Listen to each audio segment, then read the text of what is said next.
नमस्कार मित्रों, स्वागत है आपका आपके अपने YouTube चैनल IQ रैंकर्स में। और ये IQ रैंकर्स का एकेडमिक चैनल है। यहाँ पर आपको कक्षा 6 से लेकर कक्षा 12 तक की सभी क्लासेस देखने को मिलने वाली हैं। उससे संबंधित जो भी नोट्स और PDF हैं वो भी आपको प्रोवाइड कराए जाएंगे। ठीक है, इसी कड़ी में हम बात करते हैं क्लास 10th के चैप्टर नंबर 8 की। चैप्टर नंबर 8 हमने अपना कंप्लीट कर लिया है। इसकी जो पूरी की पूरी प्लेलिस्ट आपको देखने को मिल जाएगी। प्लेलिस्ट में आप जाकर लाइन वाइज सारी की सारी क्लासेस देख सकते हैं। ठीक है, उससे समझ सकते हैं।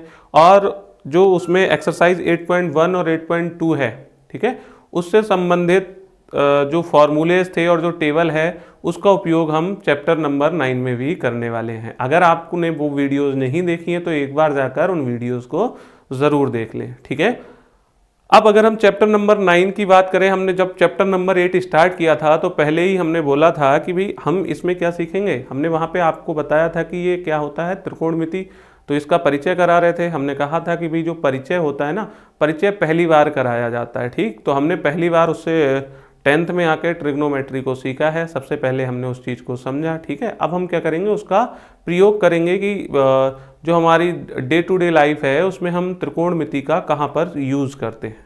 ठीक, तो आज हम वही चीज़ें सीखने वाले हैं। उससे संबंधित जो भी कॉन्सेप्ट होंगे इस चैप्टर से संबंधित उनको सीखेंगे। ठीक, तो चलते हैं हम अपनी स्लाइड पे।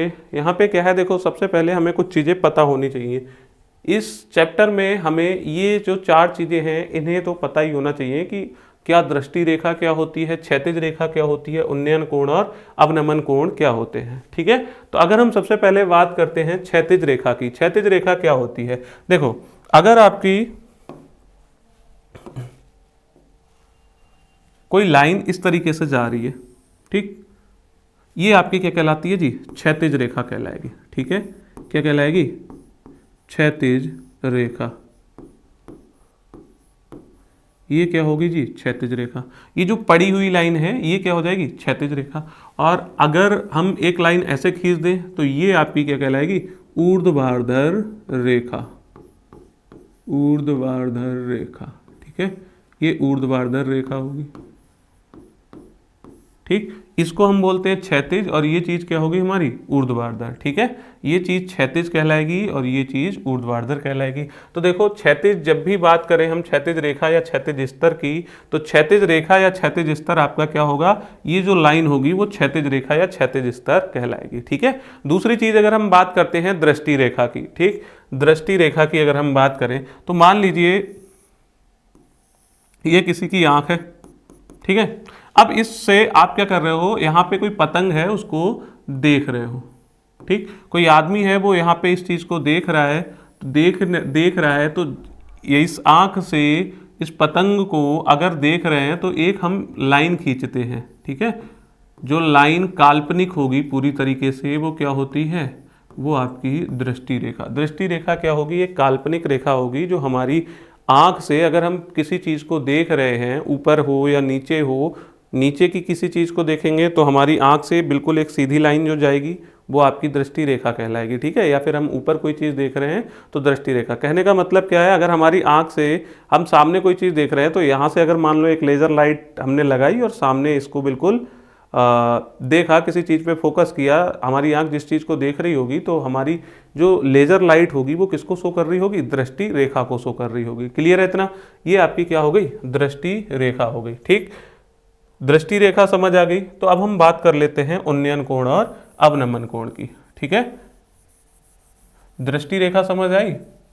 दृष्टि रेखा और क्षैतिज रेखा के बीच में हमारे दोनों कोण बनते हैं, क्या, एक उन्नयन कोण बनता है और एक क्या बनेगा आपका, अवनमन कोण बनता है। ठीक है, एक उन्नयन कोण बनता है और एक अवनमन कोण बनता है।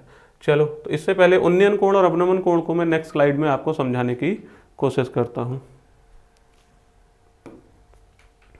ठीक है, अब देखिए, ये वही जो क्या नाम है, वही स्लाइड है जो हमने एक्सरसाइज 8.1 जब आप त्रिकोणमिति का परिचय पढ़ रहे थे वहां पे उपयोग की थी। ठीक है, वहां पे हमने आपको बताया था कि भाई आप क्या कर सकते हो, त्रिकोणमिति की सहायता से कुतुब मीनार की हाइट को निकाल सकते हो। ठीक है, इस कुतुब मीनार की हाइट को निकाल सकते हो। ठीक, हमने कहा था कि भाई आप इस नदी की चौड़ाई को निकाल सकते हो। ठीक है, ये गुब्बारा ए से लेकर बी तक की दूरी को निकाल सकते हो। यहाँ से यहाँ उड़ के आ गया था, इसको निकाल सकते हो। ठीक है, तो उस समय हमने कहा था कि हम ये चीज़ें 9.1 एक्सरसाइज में कर रहे होंगे, ठीक है।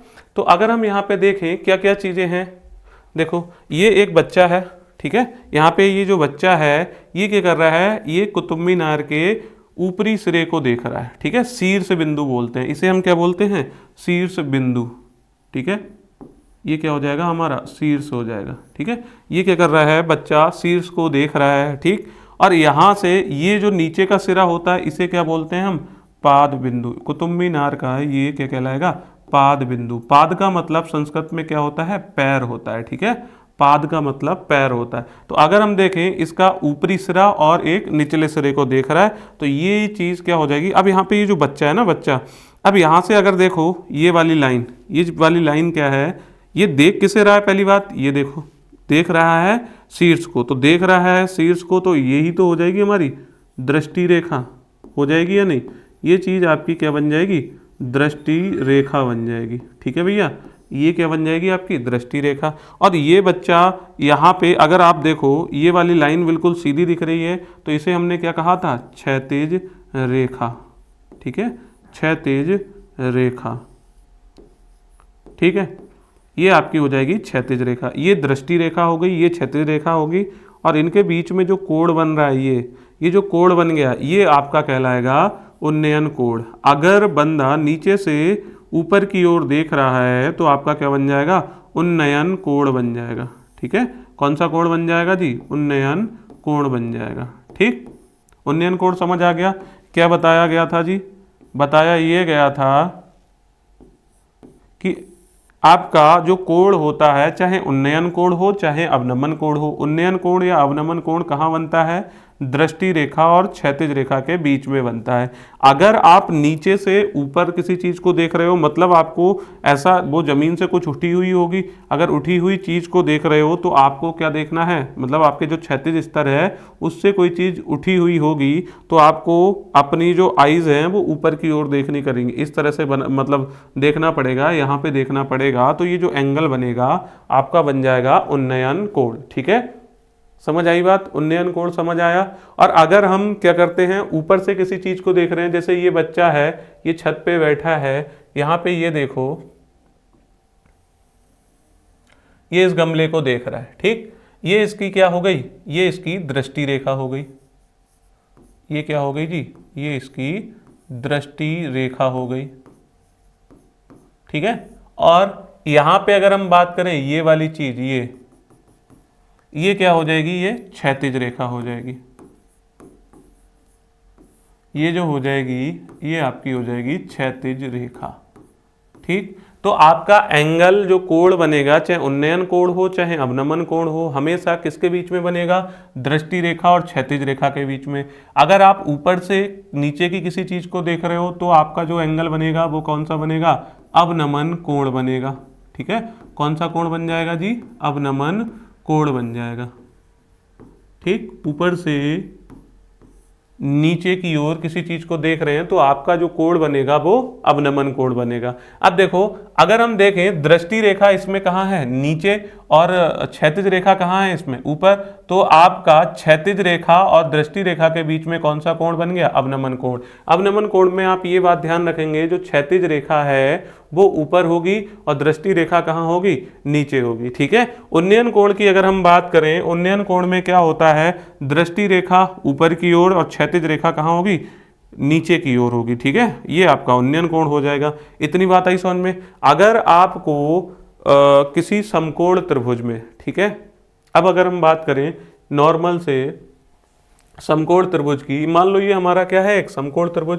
क्यों, क्योंकि ये बिल्डिंग क्या है, बिल्कुल सीधी खड़ी रहती है, 90 डिग्री के एंगल पे ही तो खड़ी होगी, तो ये 90 डिग्री का एंगल हो जाएगा। तो ये त्रिभुज हमारा कैसा बन जाएगा, समकोण त्रिभुज बन जाएगा।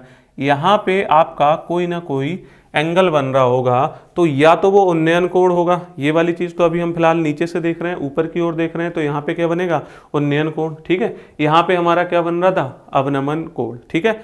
अब त्रिकोणमिति क्या कहती है कि अगर आपको एक समकोण त्रिभुज में दो चीजें पता हैं, कोई दो चीजें पता होनी चाहिए। जैसे इससे पहले जब हम पाइथागोरस प्रमेय पढ़ रहे थे तो हमने कहा था कि अगर मान लो ये वाली चीज ए बोल दी हमने, ये वाली चीज़ बी बोल दी। अगर आपको ये चीज़ और ये चीज़ दे रखी हो सवाल में, मतलब दो भुजाएं दे रखी हो, तीसरी भुजा अगर आपको निकालनी हो तो आप क्या करोगे, पाइथागोरस प्रमेय का उपयोग करोगे। ठीक, और यहाँ पे क्या दिया रहेगा, इसमें आपको एक तो कोई कोण बताएंगे, या तो इस चीज़ की हाइट बताएंगे, या इस चीज़ की मतलब लेंथ बताएंगे, या फिर इसकी लंबाई बताएंगे। या तो आपको इसमें कर्ण दे रखा होगा, या फिर आपको क्या दे रखा होगा, आधार के बारे में बता रखा होगा, या फिर आपको ऊंचाई के बारे में बता गया होगा। ठीक है, या तो ऊंचाई के बारे में, या ऊंचाई दे रखी होगी और कोण दे रखा होगा।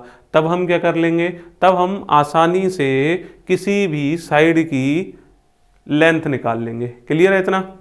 चलो कैसे करेंगे वो चीज़ अब हम समझने की कोशिश करते हैं। ठीक है, एक्सरसाइज आ गई हमारी प्रश्नावली 9.1, करके देखते हैं एक आध क्वेश्चन को, तब आसानी से चीज़ें हमें समझ आने लग जाएंगी। ठीक है, अब देखो यहाँ पे अगर बात करें, सर्कस का एक कलाकार 20 मीटर लंबी डोर पर चढ़ रहा है। ये क्या है, आपकी एक डोर है। ठीक, एक सर्कस का कलाकार है, वो क्या कर रहा है, इस पे चढ़ रहा है। ये 20 मीटर लंबी डोर है और बिल्कुल सीधी लगी हुई है। 20 मीटर लंबी डोर पर चढ़ रहा है जो अच्छी तरीके से तनी हुई है, बिल्कुल सीधी लगी हुई है और भूमि पर सीधे लगे खंबे के शिखर से बंधी हुई है। ठीक है, भूमि पर सीधे लगे खंबे, भूमि पर एक खंबा लगा है जो कि बिल्कुल सीधा है। ये चीज आपका क्या है, खंबा है। ठीक, ये चीज आपकी क्या है, ये चीज है आपकी डोरी। ठीक है, डोर है। सर्कस का एक कलाकार एक 20 मीटर लंबी डोर पर चढ़ रहा है जो अच्छी तरह से भूमि से तनी हुई है, जो भूमि पर सीधे लगे खंबे के शिखर, ये आपका क्या होता है, खंबे का शिखर हो जाएगा। शिखर का मतलब जो ऊपर होता है वो चीज आपका क्या कहलाएगा, शिखर। शिखर से बंधा हुआ है। यदि भूमि स्तर के साथ डोर द्वारा बनाया गया कोण, ये भूमि स्तर के साथ ये डोर क्या कर रही है, कोण बना रही है, तो ये कोण कितने डिग्री का है, 30 डिग्री। ओ, तो खंबे की ऊंचाई ज्ञात कीजिए। हमें इस खंबे की ऊंचाई ज्ञात करनी है। तो देखो कैसे करेंगे इसका आंसर।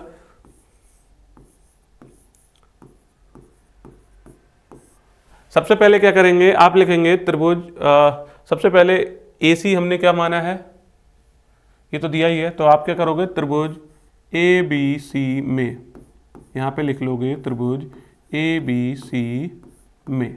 ठीक, अब त्रिभुज ABC में आपका क्या चीज दे रखी है, कोण B जो दे रखा है वो 90 डिग्री दे रखा है। कोण B जो है वो आपका 90 डिग्री दे रखा है। कोण B जो है वो आपका 90 डिग्री दे रखा है। इतनी बात आ गई समझ में।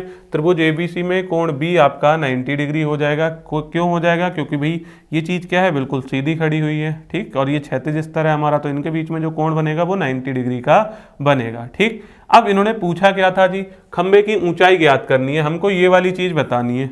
ठीक है, और ये चीज क्या है, अगर हम 90 के सामने वाली भुजा देखें तो ये आपकी कर्ण कहलाती है, होती है या नहीं, तो आप क्या कहोगे जी, ये तो आपका कर्ण हो गया। ठीक, और जो क्या है, एंगल के सामने जो 30 डिग्री का एंगल है, इसके सामने वाली भुजा ये क्या हो जाएगी, ये आपकी लंब हो जाएगी। इसे हम क्या बोल देंगे, लंब। ठीक, तो हमारे पास, हमें देखो त्रिकोणमितीय अनुपात क्या है, अनुपात भाई अनुपात जो होता है या तो वो कर्ण बटा लंब हो जाएगा या लंब बटा कर्ण। ठीक है, और यहाँ पे ये चीज क्या है, आपका एंगल दे रखा है। तो अगर हमें कर्ण दे रखा हो और हमको क्या निकालना हो, लंब निकालना हो, तो हम क्या करेंगे, सबसे पहले इसी चीज को लिख लेते हैं कि भाई देखो आपको कर्ण हमने बता दिया है और लंब हमें निकालना है। ठीक है, कर्ण हमको बता दिया गया है और लंब हमको निकालना है। ठीक, तो आप क्या करना, सबसे पहले यहाँ पे एक काम और कर लेना कि लाल बटे कक्का लिख लेना। यहाँ पे क्या लिख लेना है आपको, लाल बटे कक्का। क्लियर है इतना? लाल बटे कक्का लिखोगे तो आप देखोगे ये लंब है और ये कर्ण है, ये लंब है और ये कर्ण है। ठीक, यहाँ पे आप लिखोगे जी साइन और यहाँ पे क्या लिखोगे जी, ये कौशैक है। ठीक, ये क्या है आपका कौशैक। तो आप या तो साइन थीटा बराबर लंब बटे कर्ण कह सकते हो या कौशैक थीटा बराबर क्या कह सकते हो, लंब बटे कर्ण। ठीक, तो अगर मैं यहाँ पे कर्ण बटा लंब है और यहाँ पे मैं लिख देता हूँ, चलो एक तरीके से ही करते हैं, मैं इसको अभी मिटा देता हूँ, इसको अभी मैं फिर से समझा दूंगा। ठीक है, मैं क्या करता हूँ, इसको लंब बटा कर्ण, साइन थीटा बराबर आप क्या कर दोगे, साइन थीटा, थीटा की जगह पे कितना है, थीटा की जगह पे इन्होंने 30 लिख रखा है, तो साइन थीटा की जगह पे मैं 30 लिख देता हूँ, 30 डिग्री। और ये क्या होता है जी, लंब बटा कर्ण होता है। साइन थीटा क्या होता है, लंब बटा कर्ण। तो लंब क्या है जी, ये ए बी हो जाएगा। लंब क्या हो जाएगा, ए बी हो जाएगा। कर्ण क्या हो जाएगा, तो बोले कर्ण जो हो जाएगा वो आपका ए सी हो जाएगा। कर्ण जो हो जाएगा वो आपका ए सी हो जाएगा। साइन 30 की वैल्यू आपको याद होगी, साइन 30 की वैल्यू कितनी होती है जी, 1/2 होती है। ए बी आपको पता है क्या, ए बी आपको पता नहीं है, ए बी आपको निकालना है। ए सी क्या है, अगर हम ए सी की बात करें, ए सी आपकी क्या है, डोर है। ठीक है, 20 हो जाएगी। ये 20 इधर क्या कर रहा है, भाग कर रहा है, इधर जाके क्या करेगी, गुणा। तो 1/2 गुणा 20 बराबर ए बी। ठीक, 2 से इसको कट कर देंगे तो कितना आ जाएगा, 10 आ जाएगा। तो ए बी की जो वैल्यू आ जाएगी वो कितनी आ जाएगी जी, 10 मीटर आ जाएगी। ठीक है, ए बी की वैल्यू कितनी आ जाएगी, 10 मीटर आ जाएगी। तो ए बी था क्या, ए बी आपका क्या था, खंबा था। अतः आप कह देंगे, अतः जो खंबा है,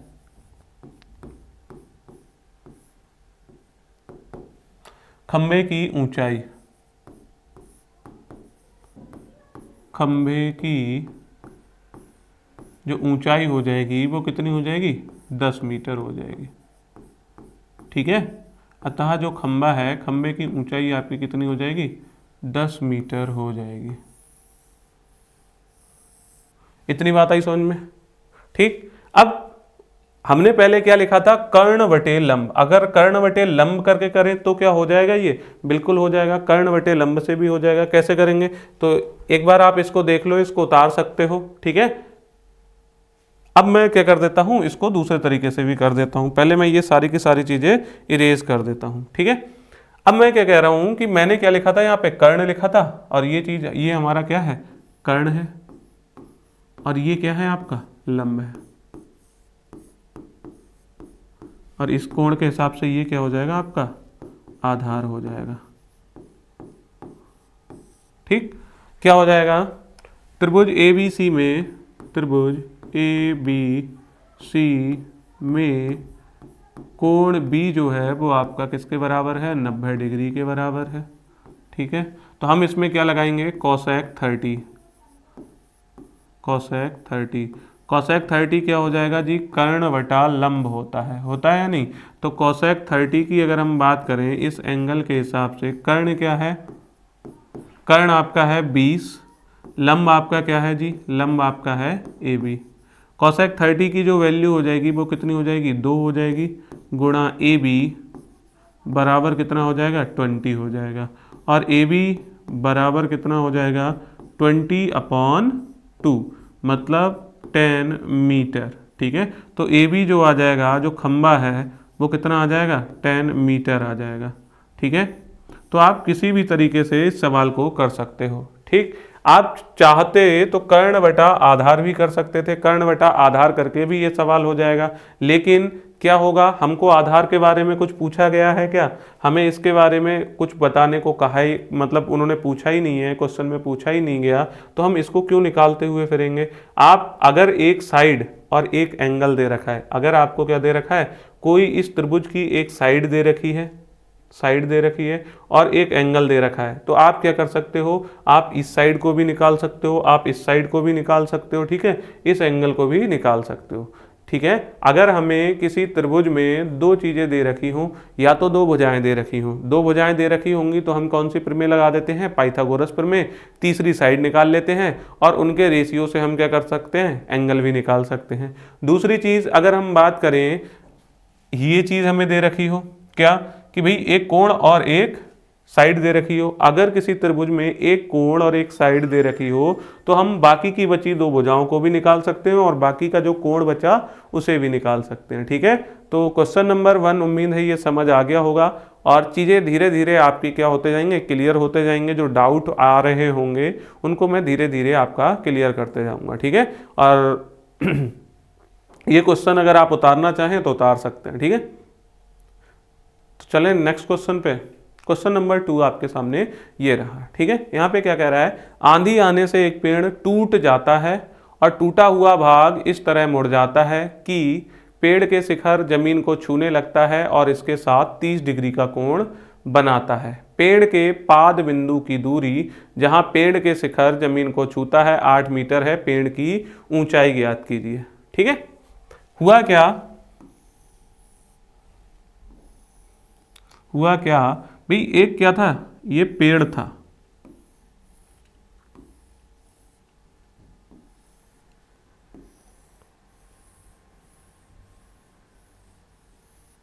ठीक है भैया, ये क्या था, एक पेड़ खड़ा था। अब क्या हुआ, जैसे ही आंधी आई ये पेड़ क्या हो गया, टूट गया मान लो।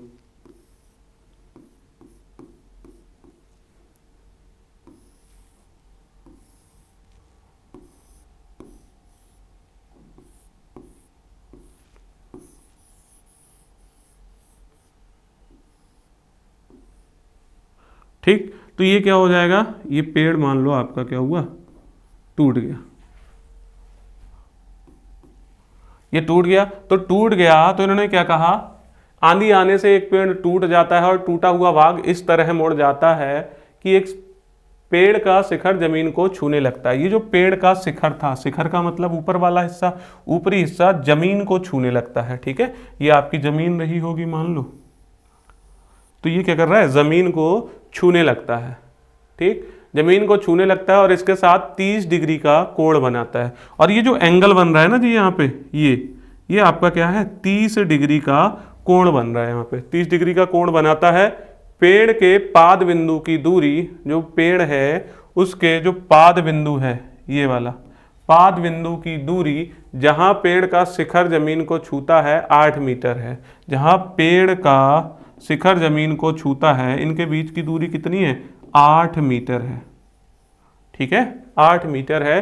पेड़ की ऊंचाई ज्ञात कीजिए, और हमको क्या करना है, पेड़ की ऊंचाई ज्ञात करनी है। तो पेड़ तो हमारा इतना ऊंचा है, अब ये टूट गया है तो हमें इसका, ये वाली चीज आपका क्या हो जाएगी, ये आपका लंब हो जाएगा। ये आपका क्या बन जाएगा जी, ये आपका कर्ण बन जाएगा। ठीक है, ये लंब है और ये क्या है, आपका कर्ण है। ये लंब है और ये कर्ण है, ये 30 डिग्री का कोण है और ये क्या है, आपकी 8 मीटर इसके बीच की दूरी है। तो ये चीज, अब देखो अगर हम बात करें, ये पेड़ क्या है, ये पूरा का पूरा पेड़ है, तो पूरे के पूरे पेड़ की बात की गई है कि भाई पेड़ आपका क्या हो जाएगा, जो पेड़ बनेगा आपका किसके बराबर हो जाएगा, लंब बटे, सॉरी, लंब प्लस कर्ण के योग से बनेगा। ठीक है, लंब आपको निकालना पड़ेगा और क्या निकालना पड़ेगा, कर्ण निकालना पड़ेगा। देखो एक तो हमें साइड दे रखी है, एक एंगल दे रखा है, क्या हम इसकी सहायता से लंब और कर्ण नहीं निकाल सकते, बिल्कुल निकाल सकते हैं। ठीक है, ये बात समझ आ गई या नहीं आई। ठीक, तो मैं इसको एक बार साफ कर देता हूं और अब हम करते हैं क्वेश्चन को सॉल्व। ठीक है, क्वेश्चन को जब हम सॉल्व कर रहे होंगे तो हमको क्या करना है, बोले आंधी आने से एक पेड़ क्या होता है, टूट जाता है, और टूटा हुआ भाग, अब देखो ये था हमारा, ठीक है, पेड़ ये पूरा यहां से यहां तक है। अगर मैं इसको बात करूं, इसको मैंने ए बोल दिया और इसको क्या बोल दिया, बी। ठीक, अब ये क्या हुआ, आंधी आई और यहां बीच में से ये क्या हो गया, टूट गया। टूट गया, टूटने के साथ ये जमीन के साथ जुड़ा होगा, जमीन को छुआ होगा, तो इनके बीच में कितना डिग्री का कोण बन रहा था जी, 30 डिग्री का कोण बन रहा था। और यहां से और यहां तक की जो दूरी है वो कितनी है आपकी, 8 मीटर है। ठीक है, क्लियर है इतना। और यहाँ पे मैंने इसको सी बोल दिया और इस पॉइंट को मैं अभी डी बोल दूंगा। क्लियर है इतना, ये बात समझ आ गई। तो देखो 30 डिग्री के सामने वाली ये जो भुजा हो जाएगी वो क्या हो जाएगी आपकी, ये आपका लंब बन जाएगा। ठीक, ये वाली जो साइड हो जाए, ये 30 के जो 90 डिग्री का एंगल आपका ये होगा, 90 डिग्री के एंगल के जो सामने वाली भुजा हो जाएगी वो क्या हो जाएगी आपकी, कर्ण हो जाएगी। हो जाएगी या नहीं, और ये तो आपका आधार है ही। ठीक, अब त्रिभुज अगर हम बात करें बी सी डी, ये क्या है आपका, ये आपका एक समकोण त्रिभुज है। और आपको दो चीजें दे रखी हैं, एक कोण दे रखा है और एक क्या दे रखी है, भुजा दे रखी है। अगर एक कोण और एक भुजा दे रखी है तो आप त्रिकोण मिति की सहायता से इस त्रिभुज के तीनों हिस्से निकाल सकते हैं। बकाया जो बचे हिस्से, जैसे कर्ण भी निकाल सकते हैं, लंब भी निकाल सकते हैं और ये कोण भी निकाल सकते हैं। ठीक है, तो अगर हम इस त्रिभुज की बात करें, हम इसको कैसे सॉल्व करेंगे, तो देखो इन्होंने क्या कहा था, आंधी आने से।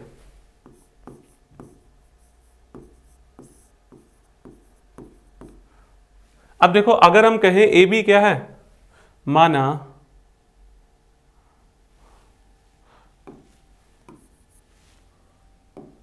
जो हमारा पेड़ है ना, जो पेड़ हमारा, पेड़ को कौन निरूपित कर रहा है, तो पेड़ को हम ए बी से निरूपित कर रहे हैं। ठीक है, पेड़ को हम ए बी से निरूपित कर रहे हैं, बल्कि मैं इसको अभी हटा ही देता हूं, इस वाले को, ये पूरा ही हट गया।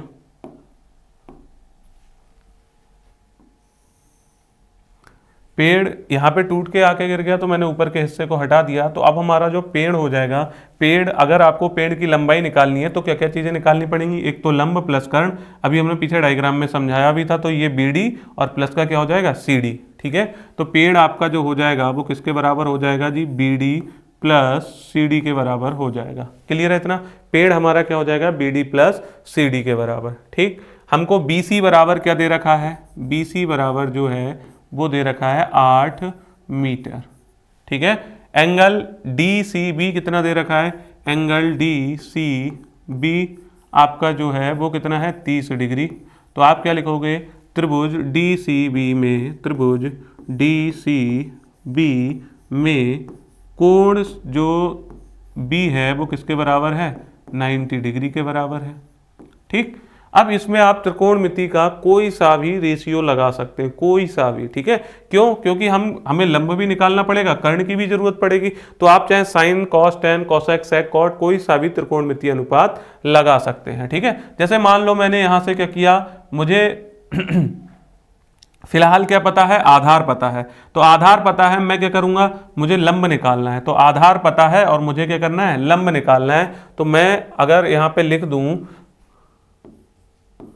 लाल बटे कक्का, ठीक, तो लाल बटे कक्का, फिलहाल हमें क्या करना है, या तो हम लंब बटा आधार वाला, लंब बटा आधार है, या आधार बटे कर्ण वाला, आधार बटे कर्ण वाला, मतलब ये वाली चीज और ये वाली चीज अभी लगा सकते हैं। और जैसे ही हम एक चीज की वैल्यू निकाल लेंगे या फिर हमें लंब पता चल जाए तो हम पाइथागोरस प्रमेय लगा के तीसरी भुजा निकाल लेंगे, या फिर अगर हमें लंब पता चल गया तो हम लंब बटा कर्ण वाला साइन और कोसेक वाले त्रिकोणमितीय अनुपात को भी लगा सकते हैं। क्लियर है इतना, तो फिलहाल मैं क्या करता हूं, लंब बटे आधार वाली वैल्यू को लगा देता हूं। ठीक है, तो देखो यहाँ पे क्या आ जाएगा, आपको tan 30 आपको लगाना पड़ेगा। tan 30 आपका क्या हो जाएगा, tan 30 आपका जो होता है वो लंब बटे आधार हो जाएगा, और लंब आपका कितना है, ए बी है, और आधार आपका कितना है, आधार आपका बी सी है।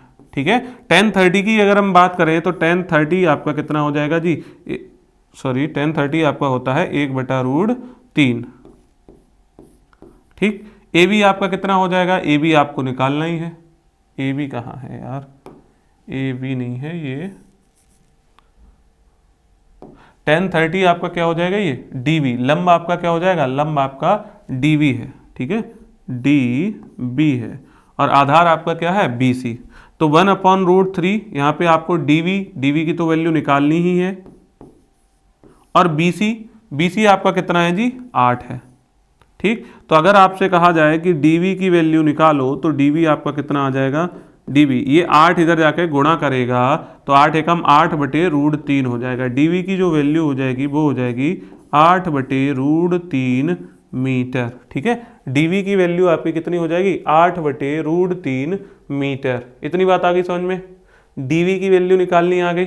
ठीक, अब हम dv की वैल्यू निकाल ली, अब हम इसमें क्या कर सकते हैं, अगर आप चाहो तो त्रिकोणमितीय अनुपात की जगह आप क्या कर सकते हो, जैसे ही आपको ये पता चल गया जी लंब जो है हमारा वो कितना है, 8/√3 मीटर है, तो आप क्या कर सकते हो, पाइथागोरस प्रमेय भी लगा सकते हो। ठीक है, और अब आप कोई सा भी त्रिकोणमितीय अनुपात लगा सकते हो। ठीक, तो अगर हमने बात की, हमें क्या निकालना है, आधार निकाल, ये कर्ण निकालना है, तो कर्ण बटे आधार, या आधार बटे कर्ण, आधार बटे कर्ण, या लंब बटे कर्ण, कुछ भी लगा सकते हो। मैं फिलहाल आधार बटे कर्ण के साथ जाते हैं, हमें क्या लगाना है, हम यहाँ पे लगा देंगे आधार बटे कर्ण के लिए क्या होता है, साइन कॉस, तो ये क्या हो जाएगा जी, cos 30। cos 30 आपका क्या हो जाता है, आधार बटे कर्ण, ये आपका क्या हो जाएगा, आधार हो जाएगा, और कर्ण क्या हो जाएगा जी, सी डी हो जाएगा, सी डी। cos 30 की वैल्यू कितनी होती है, तो देखो जो sin 60 की वैल्यू होती है वो cos 30 की वैल्यू होती है। ठीक, sin 60 की वैल्यू कितनी होती है जी, √3/2। देखो भैया, आपको कम से कम sin 30 sine 45 sine 60, cos 30 cos 45 cos 60, tan 30 tan 45 tan 60। ये जो तीन साइन की 30 से लेके 60 तक की, कॉस की 30 से लेके 60 तक की और टेन की 30 से लेके 60 तक की वैल्यूज आपको इस चैप्टर के लिए याद कर लेनी है, ठीक है। तो ये क्या हो जाएगा आपका B C upon C D. अगर आपने इतनी वैल्यूज ही याद कर ली तो इनसे ही लगभग आपका इस एक्सरसाइज के अंदर काम चल जाएगा, ठीक है। ज़्यादा आपको याद करने की ज़रूरत नहीं पड़ेगी, ठीक। √3/2 और सी डी की जगह पे हम कितना लिख सकते हैं, अरे B D upon C D. तो बी सी की जगह पे हम कितना लिख सकते हैं 8। तो √3/2 बराबर 8 बटा क्या हो जाएगा सी डी हो जाएगा, ठीक है। अब अगर हम बात करें तिरछी गुणा करा दो, ये सी डी इधर जाके मल्टीप्लाई करेगा तो √3 इंटू सी डी के साथ गुणा कर लेगा और ये 2 किधर जाके गुणा कर लेगा इधर, 2 अट्ठे कितना हो जाएगा जी 16 हो जाएगा। तो सी डी की जो वैल्यू आ जाएगी वो कितनी आ जाएगी 16/√3 आ जाएगी, इतने मीटर आ जाएगी। क्लियर है इतना। अब हमको तो पूछा था इन्होंने भैया पेड़ की ऊंचाई ज्ञात कीजिए, पेड़ की ऊंचाई ज्ञात करने को कहा था और पेड़ हमने कहा था बीडी और सीडी अगर आप निकाल लो, बीडी और सीडी अगर आप निकाल लो तो उनको जोड़ देना, ठीक है। तो आप यहाँ पे क्या कर दोगे, पेड़ की ऊंचाई ज्ञात करनी है, जो पेड़ हो जाएगा, पेड़ की ऊंचाई की बात कर रहे हैं तो वो कितनी हो जाएगी बीडी प्लस का सीडी, बीडी प्लस का सीडी।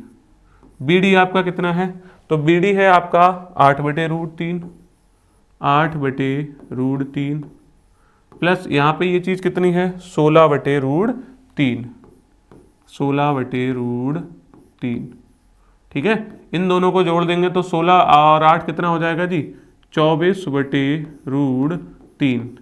देखो हर जब समान होता है तो ऊपर वाली चीज़ें हम डायरेक्ट जोड़ सकते हैं, ठीक है। तो 24/√3 जो है वो आपका पेड़ की ऊंचाई हो जाएगी। अब देखो √3 को ऊपर मतलब नीचे लिखने में क्या होता है, नीचे नहीं लिखते हैं तो हम क्या कर सकते हैं, इसको थोड़ा सा चेंज कर सकते हैं, ठीक। तो अगर हम कहें जो 24/√3 है इसका क्या कर देते हैं परिमेयकरण कर देते हैं, ठीक है। क्या कर देते हैं परिमेयकरण, √3 की √3 ऊपर √3 से नीचे गुणा करा देते हैं, ठीक। तो कितना हो जाएगा जी 24/3 और इंटू √3। तो इस 3 से ये 24 कट जाएगा, आंसर कितना आ जाएगा आपका 8√3। क्लियर है इतना। आंसर आपका कितना आ जाएगा 8√3, ठीक है। मैं इस आंसर को यहाँ पे लिख देता हूँ, ठीक है। तो जो पेड़ है, पेड़ की ऊंचाई जो हो जाएगी वो कितनी हो जाएगी जी, वो आपकी 8/√3 प्लस का 16/√3 बराबर 24/√3 हो जाएगी, ठीक है।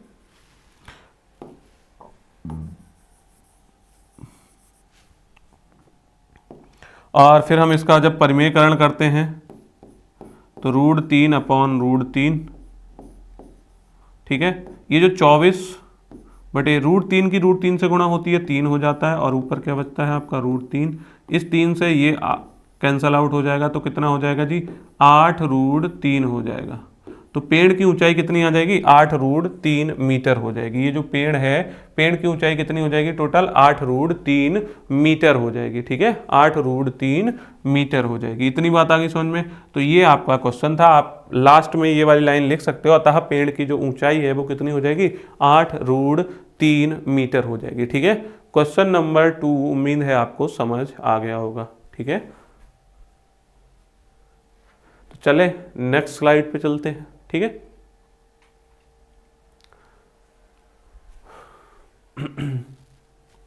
यहां पे क्या है, एक ठेकेदार बच्चों को खेलने के लिए एक पार्क में 2 फिसलन पट्टी लगाना चाहता है, ठीक है, लगाना चाहती है। 5 वर्ष से कम उम्र के बच्चों के लिए वह एक ऐसी फिसलन पट्टी लगाना चाहती है जिसका शिखर 1.5 मीटर की ऊंचाई पर हो, ठीक है। देखो बहुत ध्यान से क्वेश्चंस को पढ़ना है। अगर आप क्वेश्चन को पढ़ पाते हैं, उनको समझ पाते हैं, ठीक है, उसका डायग्राम बनाने में सफल हो पाते हैं, तो ये क्वेश्चन आसानी से आपको समझ आ जाएंगे, आसानी से आप कर लेंगे। ठीक है, तो फिलहाल मैं इसके लिए क्या करता हूँ,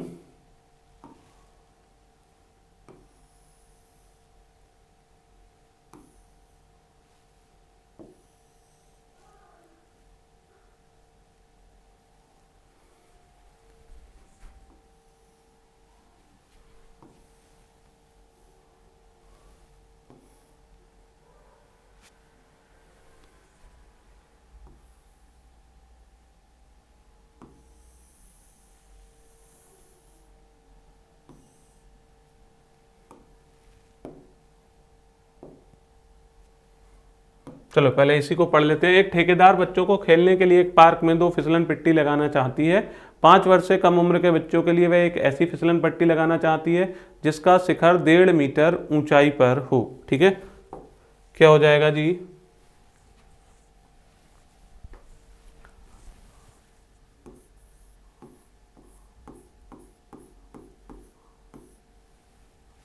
क्या था, 5 वर्ष से 5 वर्ष से कम उम्र के बच्चों के लिए। ठीक है, तो 5 वर्ष से कम उम्र के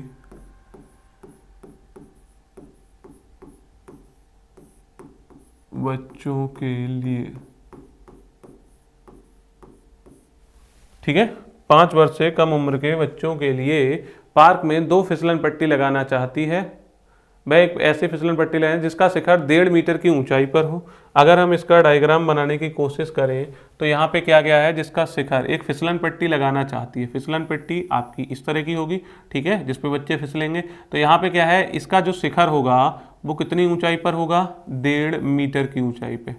ठीक है भैया, यहाँ पे आप क्या कर दोगे, ये 1.5 मीटर की ऊंचाई पर ये वाली चीज हो जाएगी आपकी।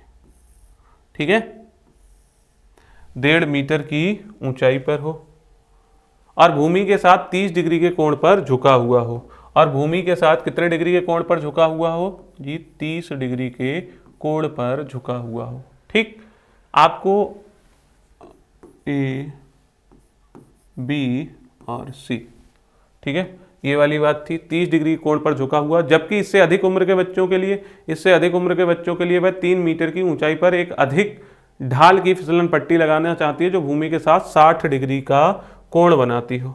ठीक है, ये भूमि के साथ दूसरा जो बनाएगी ये, वो क्या कर रही है, 5 वर्ष से,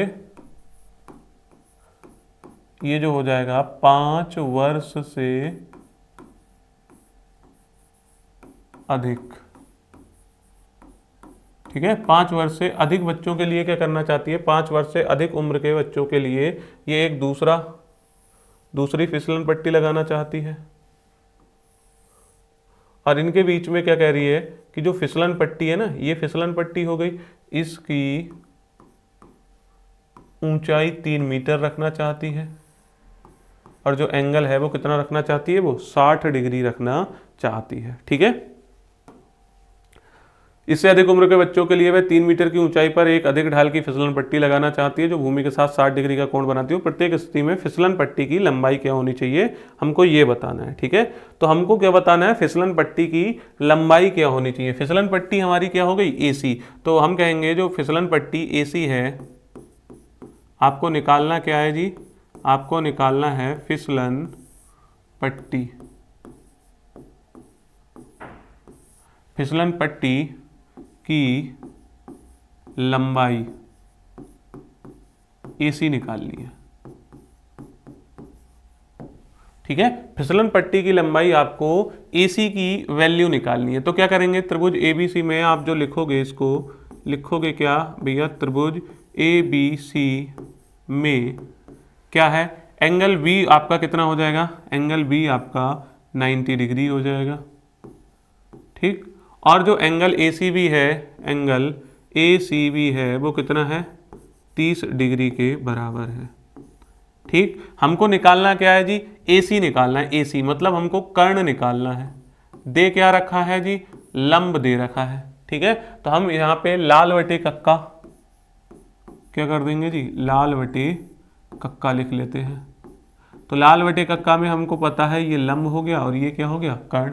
लंब बटे कर्ण आपका साइन में आ जाएगा, तो आप कहोगे जी साइन 30, साइन 30 बराबर क्या हो जाएगा जी, लंब बटा कर्ण हो जाएगा। लंब क्या है, तो लंब जी 1.5 मीटर है। कर्ण क्या हो जाएगा जी, कर्ण आपका AC है, और साइन 30 की वैल्यू कितनी है, 1/2 है। ठीक है, 1.5 मीटर और बटे आपका क्या हो जाएगा जी, AC हो जाएगा। तिरछी गुणा हो जाएगी, AC एकम AC और 2 की गुणा 1.5 से करा देंगे, तो AC की जो वैल्यू आ जाएगी वो कितनी आ जाएगी, 2 गुणा 1.5 बराबर 3 मीटर। क्लियर है इतना। तो अगर हम बात करें फिसलन पट्टी की लंबाई जो 5 वर्ष से कम उम्र के बच्चों के लिए होगी, उसकी वैल्यू कितनी आ जाएगी आपकी, 3 मीटर आ जाएगी। ठीक है, अब हम इधर चलते हैं। अगर हम इसको PQR मान लें, PQR, ठीक है, तो हम क्या करते हैं, त्रिभुज, यहाँ पे हमें क्या निकालना है, यहाँ पे फिसलन पट्टी PR की लंबाई निकालनी है। फिसलन पट्टी की लंबाई क्या, PR आपको निकालनी है। ठीक है भैया, PR आपको निकालना है। तो त्रिभुज PQR की अगर हम बात करें, त्रिभुज PQR में क्या क्या दे रखा है, एंगल जो Q है वो तो 90 डिग्री के बराबर है। ठीक, और एंगल PRQ जो है वो कितने के बराबर है, 60 डिग्री के बराबर है। ठीक है, तो अगर हम बात करें त्रिभुज PRQ में जो 60 डिग्री का एंगल है, ठीक है, यहाँ पे ये चीज क्या हो जाएगी, 60 के सामने वाला लंब और आपको निकालना है क्या, कर्ण। तो लंब बटे कर्ण आपका क्या हो जाएगा, साइन होता है। लंब बटे कर्ण आपका क्या हो जाएगा, साइन हो जाएगा। तो आप यहाँ पे भी क्या करोगे, साइन 60 लगा दोगे। साइन 60 बराबर क्या हो जाएगा जी, लंब बटे कर्ण हो जाएगा। लंब कितना हो जाएगा, 3, और कर्ण कितना हो जाएगा, PR। क्लियर है इतना। साइन 60 की वैल्यू कितनी हो जाएगी, √3/2 हो जाएगी, और यहाँ पे कितना आ जाएगा जी, 3/PR आ जाएगा। ठीक है, PR की हम इधर गुणा करा देंगे, तो PR की गुणा √3 के साथ हो रही होगी और इस 2 की 3 के साथ हो जाएगी, तिरछी गुणा कराने पे हो जाएगी या नहीं। अब क्या करेंगे, PR बराबर कितना हो जाएगा, 2 3 6। ठीक है, 2 3 कितना हो जाएगा, 6, और ये √3 इधर जाके क्या करेगा, भाग। ठीक है, तो √3 इसका परिमेयकरण कर देते हैं क्योंकि √3 अपॉन में हम नहीं लिखना चाहते। ठीक है, तो अब क्या हो जाएगा, 6√3, और √3 का स्क्वायर क्या, √3 की √3 से गुणा कराएंगे 3 आ जाएगा, 3 से इसको कट कर देंगे तो कितना आ जाएगा भैया, PR की जो वैल्यू है वो कितनी आ जाएगी, 2√3 मीटर। ठीक है, तो अगर हमसे पूछा जाए कि फिसलन पट्टी जो 5 वर्ष से अधिक उम्र के बच्चों के लिए बनानी है वो कितनी उसकी लेंथ रहेगी, तो हम कहेंगे उसकी लेंथ जो रहेगी वो 2√3 मीटर रहेगी, और जो 5 वर्ष से कम उम्र के बच्चों के लिए बनानी है 3 मीटर, 5 वर्ष से अधिक उम्र वालों के लिए कितनी हो जाएगी, 2√3 मीटर। ठीक है, आंसर में आप लास्ट में ये चीज़ लिख सकते हैं। ठीक, तो चलते हैं हम अपने नेक्स्ट क्वेश्चन की तरफ, क्वेश्चन नंबर 4। ठीक, क्वेश्चन नंबर 4 में क्या है, भूमि के एक बिंदु से जो मीनार के पाद बिंदु से 30 मीटर की दूरी पर है, मीनार के शिखर का उन्नयन कोण 30 डिग्री है, मीनार की ऊंचाई ज्ञात कीजिए। ठीक है, भूमि के एक बिंदु से, भूमि पे कोई बिंदु ले लेते हैं, मान लो हमारा ये भूमि का एक बिंदु हो गया, भूमि के एक बिंदु से जो मीनार के पाद बिंदु से, एक मीनार खड़ी होगी ऐसे, यहाँ पे मीनार सीधी खड़ी होगी, मीनार के पाद बिंदु से, ये मीनार का पाद बिंदु हो जाएगा। पाद का मतलब पैर होते हैं, तो पैर आपके मीनार के नीचे दिखेंगे और ये शिखर हो जाएगा। तो भूमि के एक बिंदु से मीनार के पाद बिंदु से 30 मीटर की दूरी पर है, जो मीनार के पाद बिंदु से 30 मीटर की दूरी पर है, ये वाली चीज कितनी है, 30 मीटर की दूरी पर है। मीनार के शिखर का उन्नयन कोण कितना है, मीनार का शिखर, मीनार का शिखर ये रहा, मीनार के शिखर का उन्नयन कोण। जब हम नीचे से ऊपर की ओर देखते हैं तो हमारा क्या बनेगा, ये दृष्टि रेखा बन जाएगी, ये हमारी क्षैतिज रेखा, और इनके बीच में जो कोण बनेगा वो उन्नयन कोण बन जाएगा। वो कितना है जी, 30 डिग्री होता है। ठीक है, 30 डिग्री है। अगला, मीनार की ऊंचाई ज्ञात कीजिए। तो भैया ये मीनार की हमको ऊंचाई बता देनी है, एच की वैल्यू निकाल देनी है। ठीक है, अगर आपको ट्रिग्नोमेट्री 8 चैप्टर अच्छे से आता है तो इन सवालों में सिर्फ डायग्राम बनाने के अलावा और कुछ नहीं है। ठीक है, तो अगर हम इसमें बात करें, ये ए हो जाएगा, ये आपका क्या हो जाएगा जी, बी हो जाएगा, और ये आपका क्या हो जाएगा, सी हो जाएगा। ठीक है, अगर आपने डायग्राम बना लिया तो फिर सॉल्व करने में कोई दिक्कत नहीं आने वाली, आंसर आप आसानी से निकाल पाओगे। ठीक, अगर हम बात करें त्रिभुज ए बी सी में हमें दिया क्या क्या है, एक बिंदु से, तो हम कहते हैं कि भाई जो ए बी है ना, मीनार जो है हमारी, जो मीनार है, मीनार को कौन निरूपित कर रहा है इस चित्र में, तो हम कह रहे हैं मीनार की ऊंचाई। तो जो मीनार की ऊंचाई की बात कर रहे हैं, तो मीनार की ऊंचाई के लिए हमने क्या किया है, ए बी लिखा है इस डायग्राम में। मीनार की ऊंचाई आपकी क्या है, ए बी, और इस मीनार की ऊंचाई को ही आपको निकालना है, मतलब ए बी की वैल्यू आपको निकालनी है। ठीक है, बी सी आपका क्या है, आप कहोगे कि भाई जो मीनार के पाद बिंदु से भूमि का बिंदु,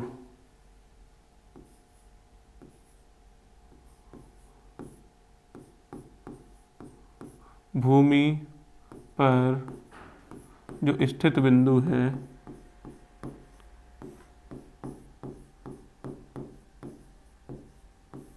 और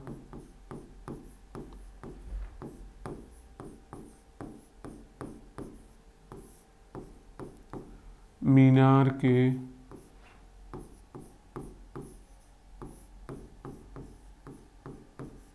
पाद बिंदु के बीच की दूरी,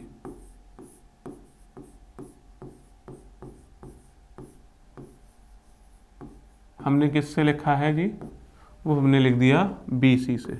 ठीक है, मैं इस सवाल में ये इस तरीके से लिख रहा हूँ, और इसके बाद हम क्या करेंगे, simple direct A B B C से ही क्वेश्चन को सॉल्व करेंगे। ठीक है, सिर्फ पहला एक क्वेश्चन मैं आपको समझाने की कोशिश कर रहा हूँ कि आप इस तरीके से लिखेंगे लैंग्वेज, जब पेपर में आएगा, एक ही क्वेश्चन आएगा पेपर में, तो आप इस तरीके से कर सकते हैं। ठीक है, मीनार की ऊंचाई ज्ञात करनी है हमको, बी सी आपको कितना दे रखा है, 30 मीटर। उन्नयन कोण, angle A C B, angle A C B जो है वो आपका क्या है, उन्नयन कोण है। ठीक है, क्या है आपका, उन्नयन कोण, और वो कितना है आपका, 30 डिग्री। ठीक, क्लियर है इतना। अब त्रिभुज ए बी सी में आप क्या करोगे, त्रिभुज ए बी सी में, त्रिभुज ए बी सी में क्या करोगे, क्या लग जाएगा, देखो त्रिभुज ए बी सी में सबसे पहले आप क्या करो, एक साइड में जाके यहाँ पे लाल बटे कक्का लिख लो। ठीक है, लाल बटे कक्का। हमको क्या चाहिए, लंब चाहिए, और आधार हमको क्या कर रहा है, दे रखा है, तो लंब बटे आधार मतलब क्या लग जाएगा, tan लग जाएगा। ठीक है, तो आप क्या करोगे, या तो tan या cot की वैल्यू लगा सकते हो। तो फिलहाल हम त्रिभुज एबीसी में अगर हम बात करें, कोण बी जो है वो आपका 90 डिग्री है। ठीक, क्या लगा देंगे, tan 30 बराबर क्या हो जाएगा, लंब बटे आधार। लंब क्या हो जाएगा, ए बी, और आधार आपका क्या हो जाएगा, बी सी। ठीक है, tan 30 की वैल्यू कितनी होती है जी, 1/√3 होती है। ए बी की वैल्यू कितनी होती है, h, और बी सी की वैल्यू कितनी होती है, 30। ठीक, ये 30 इधर जाके गुणा करेगा तो 30 1/√3 और गुणा कितना हो जाएगा, 30, और ये आपकी h की वैल्यू निकल के आ जाएगी 30/√3। तो मतलब अगर हम बात करें h की वैल्यू कितनी आ गई, 30 एकम 30 बटे कितना हो जाएगा, √3। ये √3 हमको नहीं अच्छा लगता कि इसके अंडर √3 है वो इसके नीचे लिखे, तो क्या कर देते हैं जी, गुणा कर देते हैं, किससे, √3 से। इसे क्या कहेंगे जी, परिमेयकरण कहेंगे। ठीक है, तो 30√3 अपॉन कितना हो जाएगा जी, 3 हो जाएगा। इस 3 से ये 10, ठीक है, तो क्या हो जाएगा 10√3 और मीटर। ठीक है। अतः हम कहेंगे जो मीनार की ऊंचाई है, अतः मीनार की ऊंचाई जो है, मीनार की ऊंचाई जो है वो कितनी हो जाएगी जी, 10√3 मीटर हो जाएगी, 10√3 मीटर हो जाएगी। ठीक है, तो मीनार की ऊंचाई हमारी क्या हो जाएगी, 10√3 मीटर। ठीक है, तो ये आप इस तरीके से इस क्वेश्चन को कर सकते हैं। ठीक है, क्वेश्चन सिर्फ इतना है। ठीक, ये वो थोड़ी सी लैंग्वेज हमने लिखी थी, वो चीज़ अलग है। ठीक है, तो अगर आप इस तरह से क्वेश्चन को करेंगे तो आसानी से हो जाएंगे। ठीक, क्वेश्चन नंबर 5 की तरफ हम बढ़ते हैं। ठीक है, क्वेश्चन नंबर अगर हम 5 की बात करें, क्वेश्चन नंबर 5 में आपका क्या है, भूमि से 60 मीटर की ऊंचाई पर एक पतंग उड़ रही है। ठीक है, भूमि से कितनी ऊंचाई पर, 60 मीटर की ऊंचाई पर एक पतंग उड़ रही है। तो अगर हम मान लेते हैं पतंग यहां कहीं उड़ रही है ये, ठीक, कितनी ऊंचाई पे है जी, 60 मीटर की ऊंचाई पर है। तो यहाँ पे 60 मीटर की ऊंचाई पर ये पतंग उड़ रही है। पतंग में लगी डोरी को अस्थायी रूप से भूमि के एक बिंदु से बांध दिया गया है। भूमि पर कोई बिंदु होगा, मान लो ये वाला पॉइंट होगा कहीं, और इसको अस्थायी रूप से बांध दिया गया है, मतलब यहाँ पे इसको क्या कर दिया गया है, बांध दिया गया है। भूमि के साथ डोरी का झुकाव जो है वो कितना है, 30 डिग्री है। भूमि के साथ जो डोरी का झुकाव है वो कितना है भैया, ये आपका 30 डिग्री है, सॉरी डोरी का झुकाव जो है वो कितना है, 60 डिग्री है। ठीक है, यहाँ पे क्या बना देंगे हम, 60 डिग्री लिख देंगे।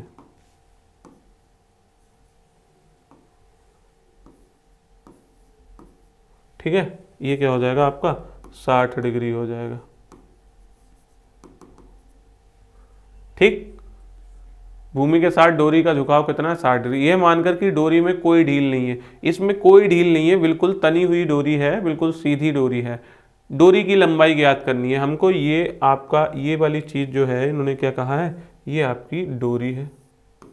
ठीक, और इस डोरी की ही हमको लंबाई ज्ञात करनी है। ठीक है, तो अगर मैं इसको ए बोल दूं, इसको बी बोल दूं और इसको सी बोल दूं, तो हम सवाल को सॉल्व करते हैं। ठीक है, ये हमने डायग्राम बनाया, डायग्राम आपको समझ आ गया होगा। ऊपर पतंग उड़ रही थी, इन्होंने कहा था भूमि से 60 मीटर की ऊंचाई पर, 60 मीटर की ऊंचाई पर क्या है, एक पतंग उड़ रही है। पतंग में लगी डोरी को अस्थायी रूप से भूमि के एक बिंदु से बांध दिया जाता है। इस बिंदु से इसको बांध दिया गया है, इस पतंग को, इस डोरी को। ठीक है, भूमि के साथ डोरी का झुकाव 60 डिग्री है, और भूमि कितने डिग्री पर झुक रही है, मतलब ये जो डोरी है वो भूमि के साथ कितने डिग्री पर झुक रही है, 60 डिग्री पर झुक रही है।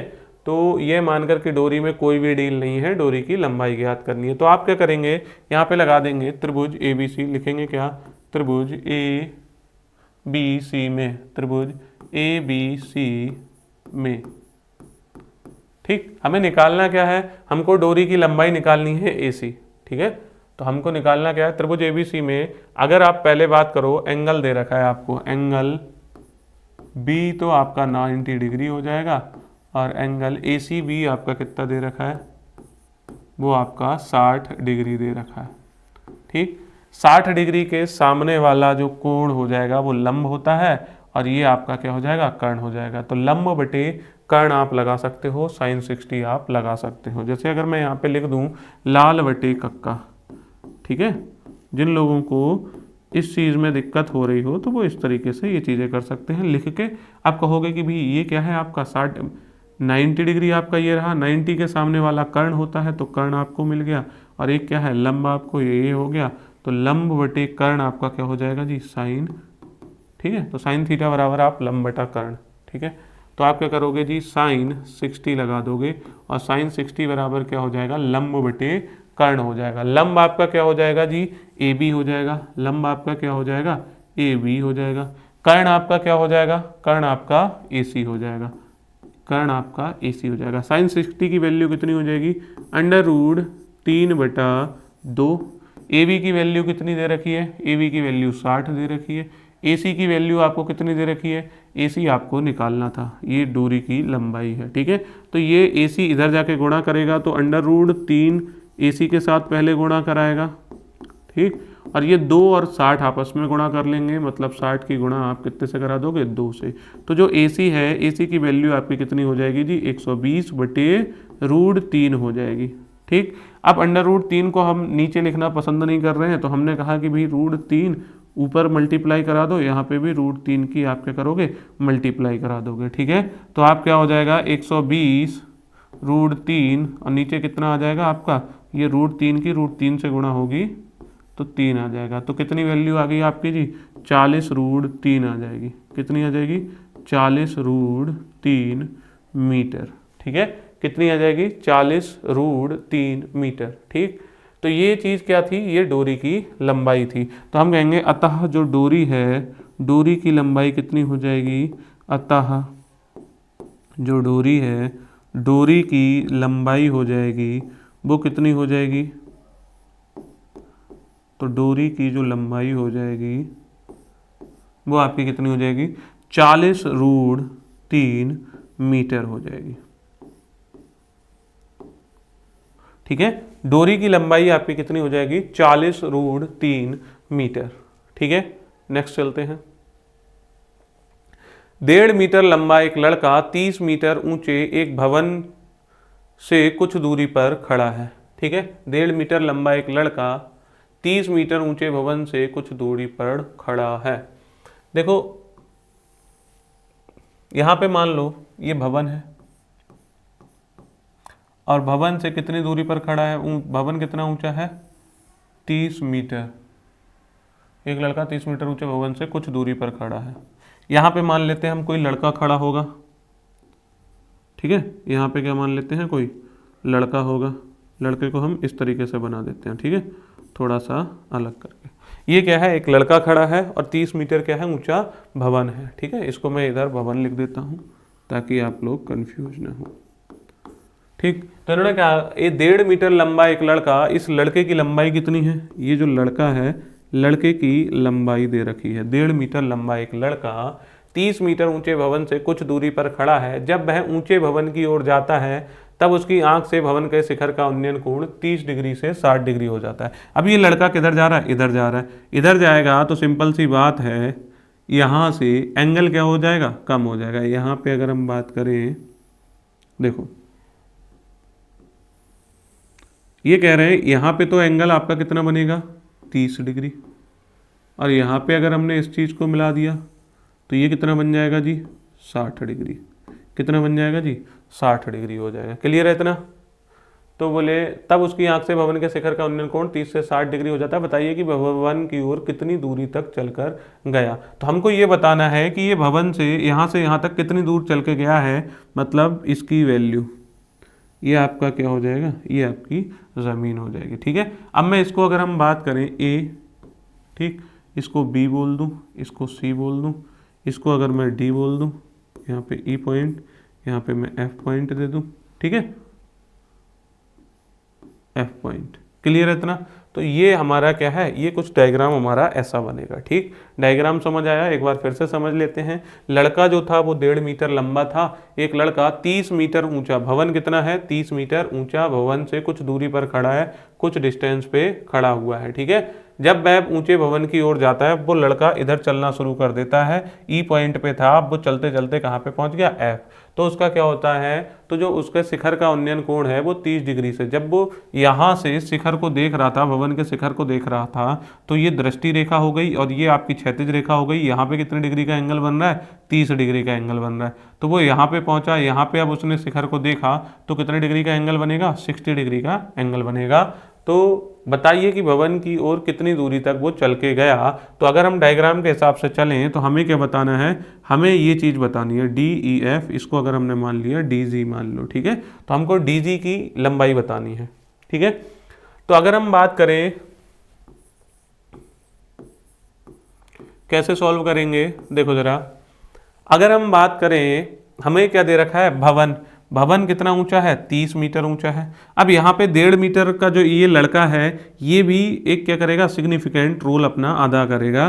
क्यों क्यों क्या हो जाएगा, ये जो भवन है, देखो हम कैसे, हम जो क्या नाम है अपने ट्रिग्नोमेट्रिक रेशियोज हैं वो किस में लगाते हैं, एक त्रिभुज में लगाते हैं। और त्रिभुज में हमारे पास त्रिभुज ए बी एफ अगर हमारे सामने आ रहा है तो ए बी एफ में हमें क्या करना पड़ेगा, हमें ए बी की भुजा निकालनी पड़ेगी। और ए बी कितनी हो जाएगी, A B A C minus B C हो जाएगी। ठीक है, ए बी कितनी हो जाएगी, ए सी माइनस बी सी।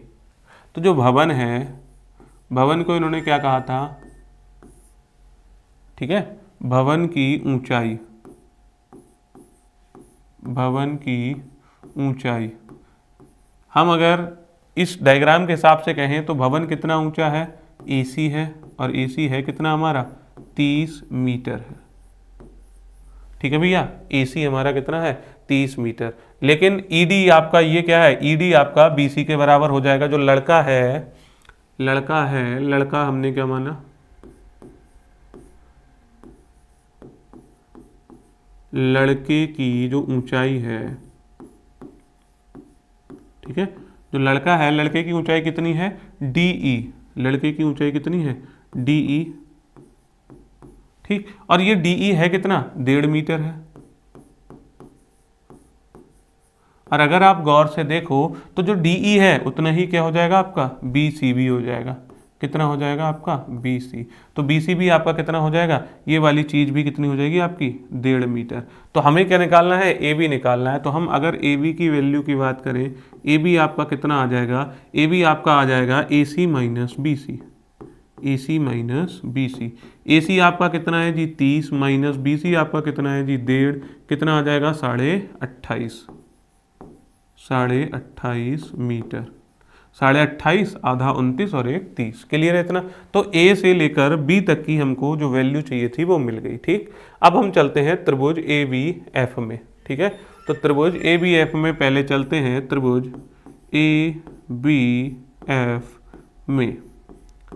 तो अगर हम त्रिभुज ABF में चल रहे हैं, त्रिभुज ABF में क्या हो जाएगा, ये जो कोण आपको दिख रहा होगा ये कितना है 60 डिग्री। तो हम यहाँ पे बात करेंगे tan 60 ही क्यों लगा रहे हैं, इतनी देर से आपको ये वाली बात समझ आ गई होगी क्या, कि ये क्या है आपका लंब है और ये चीज़ आपकी क्या है आधार है। तो AB अपॉन VF हमारा क्या आ जाएगा, AB अपॉन VF। AB की वैल्यू क्या है जी, AB अगर आप देखोगे तो आपको कितना, AB की वैल्यू हमने यहाँ निकाली थी 28.5 है, और VF की आपको वैल्यू निकालनी है। ठीक है, BF की वैल्यू आपको निकालनी है, तो VF आपको यहाँ पे निकालना पड़ेगा। tan 60 की वैल्यू कितनी है, √3 है, बराबर कितना हो जाएगा 28.5 बटे VF। ये वाला चीज़ इधर आ जाएगी, तो VF की जो वैल्यू आ जाएगी वो कितनी आ जाएगी 28.5, ये √3 इधर जाके क्या करेगा भाग। ठीक है, VF इसके साथ गुणा कराएगा, इधर आके √3 की VF से मल्टीप्लाई हो जाएगी, तो √3 इधर जाके क्या करेगा भाग करेगा। ठीक है, तो हमने VF की वैल्यू मतलब यहाँ से यहाँ तक की वैल्यू निकाल ली। ठीक है, इतनी बात आ गई समझ में। तो हमने यहाँ से यहाँ तक की वैल्यू तो निकाल ली, लेकिन हमको क्या करना था, हमें तो FE की वैल्यू चाहिए थी। तो हम अगर पूरा BE की वैल्यू निकाल लें तो हमारा काम बन जाएगा। ठीक है, इतनी बात आई समझ में। तो पहले तो हमें इतना काम कर लेना है। अब क्या करना है जी, अब हमें जो करना है त्रिभुज AEB, देखो दो समकोण त्रिभुज यहाँ पे बन रहे थे। पहला त्रिभुज ABF हमारा ये वाला बन रहा था, पहला समकोण त्रिभुज। दूसरा समकोण त्रिभुज, जैसे अगर मैं इसको थोड़ा सा समझाने की कोशिश करूँ, जो पहला समकोण त्रिभुज हमने ये बन रहा था, तो पहले हमने किसको लिया, इस वाली चीज़ को ले लिया। ठीक, इस वाली चीज़ को हमने लेके सॉल्व किया, तो हमने यहाँ से क्या VF की वैल्यू निकाल ली। अब हम इसकी बात कर रहे हैं इस वाले समकोण त्रिभुज की, इस वाले की, ठीक, बड़े वाले समकोण त्रिभुज की। तो हम कहेंगे त्रिभुज ABE में चलो। ठीक है, कहाँ जाना है, त्रिभुज ABE में, ABE में। ठीक है, त्रिभुज ABE से हमें क्या मिल जाएगा, पूरा का पूरा BE की वैल्यू मिल जाएगी। ठीक है, तो इसमें हम कितना लगाएंगे, tan 30 की वैल्यू कितनी हो जाएगी जी, tan 30 बराबर हो जाएगा AB upon BE, AB upon BE। Clear है इतना। और tan 30 की वैल्यू कितनी हो जाएगी जी, 1/√3। और ए बी की वैल्यू कितनी है, तो ए बी की वैल्यू अभी हमने निकाली थी 28.5। यहाँ पे देखो ए बी की वैल्यू हमने कितनी निकाली थी, 28.5। और बी ई आपको निकाल लेना है। बी ई एकम कितना हो जाएगा भी, बी ई बराबर कितना हो जाएगा, बी ई बराबर हो जाएगा 28.5 √3। ठीक है, ये बी ई एकम बी ई, और ये वाली चीज़ इधर जाके गुणा कराएगी, तो इतने मीटर जो हो जाएगा वो बी ई की वैल्यू हो जाएगी। बी ई की वैल्यू समझ आ गई, बी ई की वैल्यू निकाल दी। अब हमको निकालनी क्या थी, ये बी ई की वैल्यू हमें निकालनी थी, निकाल दी अभी इस वाले इससे। हमें निकालनी थी ई एफ की वैल्यू, हमको किसकी वैल्यू चाहिए थी, ई एफ की वैल्यू। ठीक है, तो यहाँ से आगे हम कर देते हैं, हमको किसकी वैल्यू चाहिए थी जी, ई एफ की वैल्यू चाहिए थी। ई एफ, ई एफ कैसे निकलेगा भाई, देखो पूरा बी ई, पूरी कितनी है लंबाई बी ई, तो बी ई ये पूरी लाइन है हमारी बी ई, और बी ई में से हमें माइनस कर देना है कितना, वी एफ। बोले बी ई है कितना, तो अभी आपने कहा जी 28.5/3 माइनस, और ये वी एफ की वैल्यू कितनी आई थी, 28.5/3।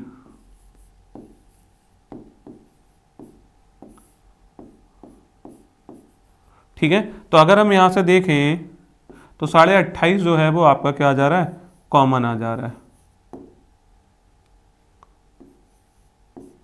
ब्रैकेट में क्या बचेगा, √3 माइनस का 1/√3।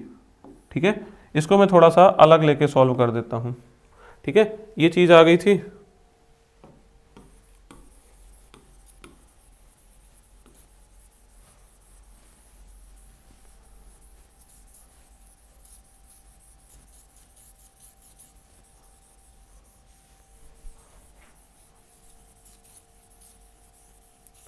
एक काम करता हूँ, मैं स्लाइड ले लेता हूँ। देखो हमारे पास 28.5/3 माइनस आपका था 28.5, यहाँ पे कितना था, √3 माइनस का 1/√3 था। ठीक है भैया, इसको अब हम सॉल्व करके दिखा रहे हैं आपको। क्या हो जाएगा, 28.5, इसको करोगे, इसके नीचे मान लो भगवान जी प्रेजेंट करा, √3 की √3 से गुणा कराओगे जी 3 आ जाएगा, 1 की 1 से कराओगे जी 1 आ जाएगा, नीचे 1 की √3 से कराओगे √3 आ जाएगा। कितना आ जाएगा, 28.5 गुणा 2/√3। ठीक है, अब √3 हम नीचे लिखते नहीं है, तो हमने कहा कि भैया √3 इधर लगा दो, √3 इधर लगा दो। √3 को अब 28.5 दूनी 28 दूनी 56 और 1 57 हो जाएगा। √3 की √3 से गुणा हो जाएगी तो 3 हो जाएगा, गुणा कितना हो जाएगा जी, √3 हो जाएगा। और इस 3 से इसको काटेंगे तो 3 एकम 3, 2 बचेगा, 3 नेम 27, 19 √3 मीटर आपका जो है वो आंसर आ जाएगा। ठीक है, तो आपने किसकी वैल्यू निकाल रहे थे जी, आप निकाल रहे थे ई एफ की वैल्यू। ठीक है, ई एफ की जो वैल्यू है वो कितनी आ जाएगी, 19√3 मीटर आ जाएगी। ठीक है, ई एफ की वैल्यू कितनी आ जाएगी आपकी, 19√3 मीटर। ठीक है, तो ई एफ था क्या हमारा, ई एफ इन्होंने कहा था कि कितनी दूर चलकर वह भवन की ओर कितनी दूर चलकर गया है, तो हम कहेंगे जो लड़का है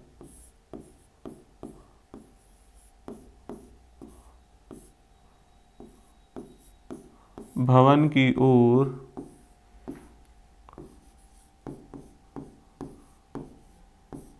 (19√3 मीटर चलकर गया है। ठीक है भैया, तो ये आपका आंसर हो जाएगा। ठीक है, थोड़ी सी स्पेस की कमी पड़ रही थी तो इसलिए हमने इधर इस चीज़ का यूज़ किया। क्लियर है इतना? ठीक, तो इसको मैं बंद कर देता हूँ। ये आपका क्वेश्चन था। अगर आपको पूरा नोट करना है तो पहले तो आप इसका स्क्रीनशॉट ले सकते हैं। ठीक है, और अगर आप उसके बाद आगे की वैल्यूज़ यहाँ से कर सकते हैं। ठीक, इस पर सिर्फ कैलकुलेशन गई है, क्वेश्चन आपका यहीं से हो गया। ठीक है, क्वेश्चन नंबर 7। ठीक है, क्वेश्चन नंबर 7 में क्या है, भूमि के एक बिंदु से एक 20 मीटर ऊंचे भवन के शिखर पर लगी एक संचार मीनार, तल और शिखर के उन्नयन कोण क्रमशः 45 डिग्री और 60 डिग्री है, मीनार की ऊंचाई ज्ञात कीजिए। ठीक है, तो सबसे पहले हमारा काम क्या है, डायग्राम बनाना, और हमें डायग्राम बहुत ही बेहतर तरीके से बनाना आना चाहिए अगर इस एक्सरसाइज के सारे सवाल अच्छे से करने हैं। तो क्या बोला, भूमि के एक बिंदु से एक 20 मीटर ऊंचे भवन, भूमि का एक बिंदु, कोई भी भूमि पे बिंदु ऐसा होगा, बोले 20 मीटर ऊंचे भवन, ये हमारा भवन हो गया, मान लो 20 मीटर ऊंचे भवन,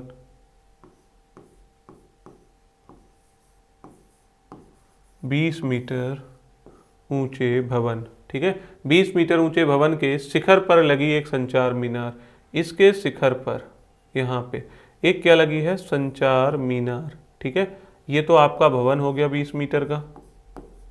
ठीक, और ये जो चीज है, ये चीज आपकी क्या है, संचार मीनार, संचार मीनार। ठीक है, संचार मीनार के तल और शिखर, तल आपका संचार मीनार का तल कौन सा हो जाएगा जी, ये हो जाएगा, और शिखर, शिखर कौन सा हो जाएगा जी, ये हो जाएगा संचार मीनार के तल और शिखर का उन्नयन कोण क्रमशः 45 डिग्री और 60 डिग्री है। मतलब ये आपकी दृष्टि रेखा हो गई, पहले उसने तल की ओर देखा होगा और ये आपकी क्षैतिज रेखा हो गई, तो इनके बीच जो कोण बन रहा होगा पहले 45 डिग्री का बनेगा। ठीक, फिर ये आपकी दृष्टि रेखा हो गई, मतलब जब शिखर को देख रहा होगा संचार मीनार की, तो ये वाला कोण आपका कितने डिग्री का हो जाएगा, 60 डिग्री का हो जाएगा। ठीक है, इतनी बात आगे समझ में। तो आपको क्या कर लेना है, इसका नामकरण कर लेना है ए, बी, सी और डी। ठीक, तो अगर मैं कहूं कि भी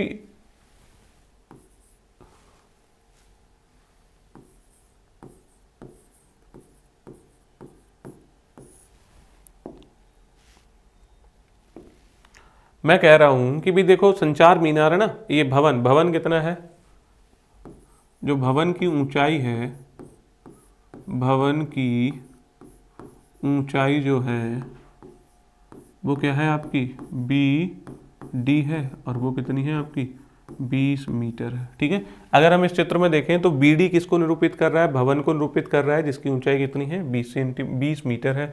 अगर हम ए डी की बात करें तो ये क्या है, संचार मीनार, संचार मीनार। तो अगर आप बात कर रहे हो कि भाई संचार मीनार की जो ऊंचाई हो जाएगी वो कितनी हो जाएगी, संचार मीनार की ऊंचाई वो आपने कितनी मान रखी है, एडी मान रखी है, और एडी आपका कितना है वो जी आपको निकालना है, मीनार की ऊंचाई ज्ञात करनी है, वो आपको निकालनी है। ठीक है, बीसी आपका क्या है,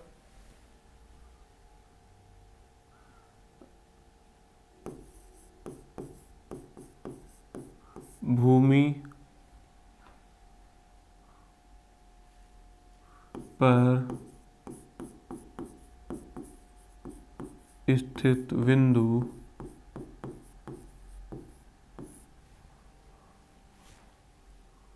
सी तथा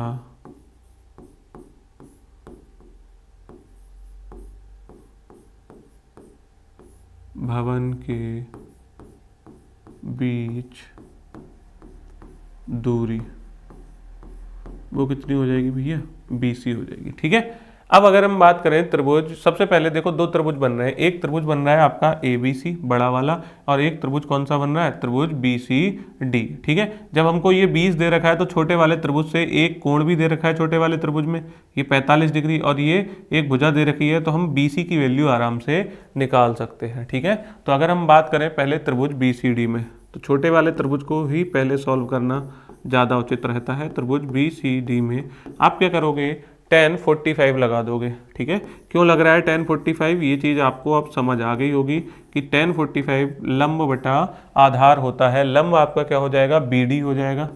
ठीक है, और आधार आपका क्या हो जाएगा, आधार आपका हो जाएगा BC।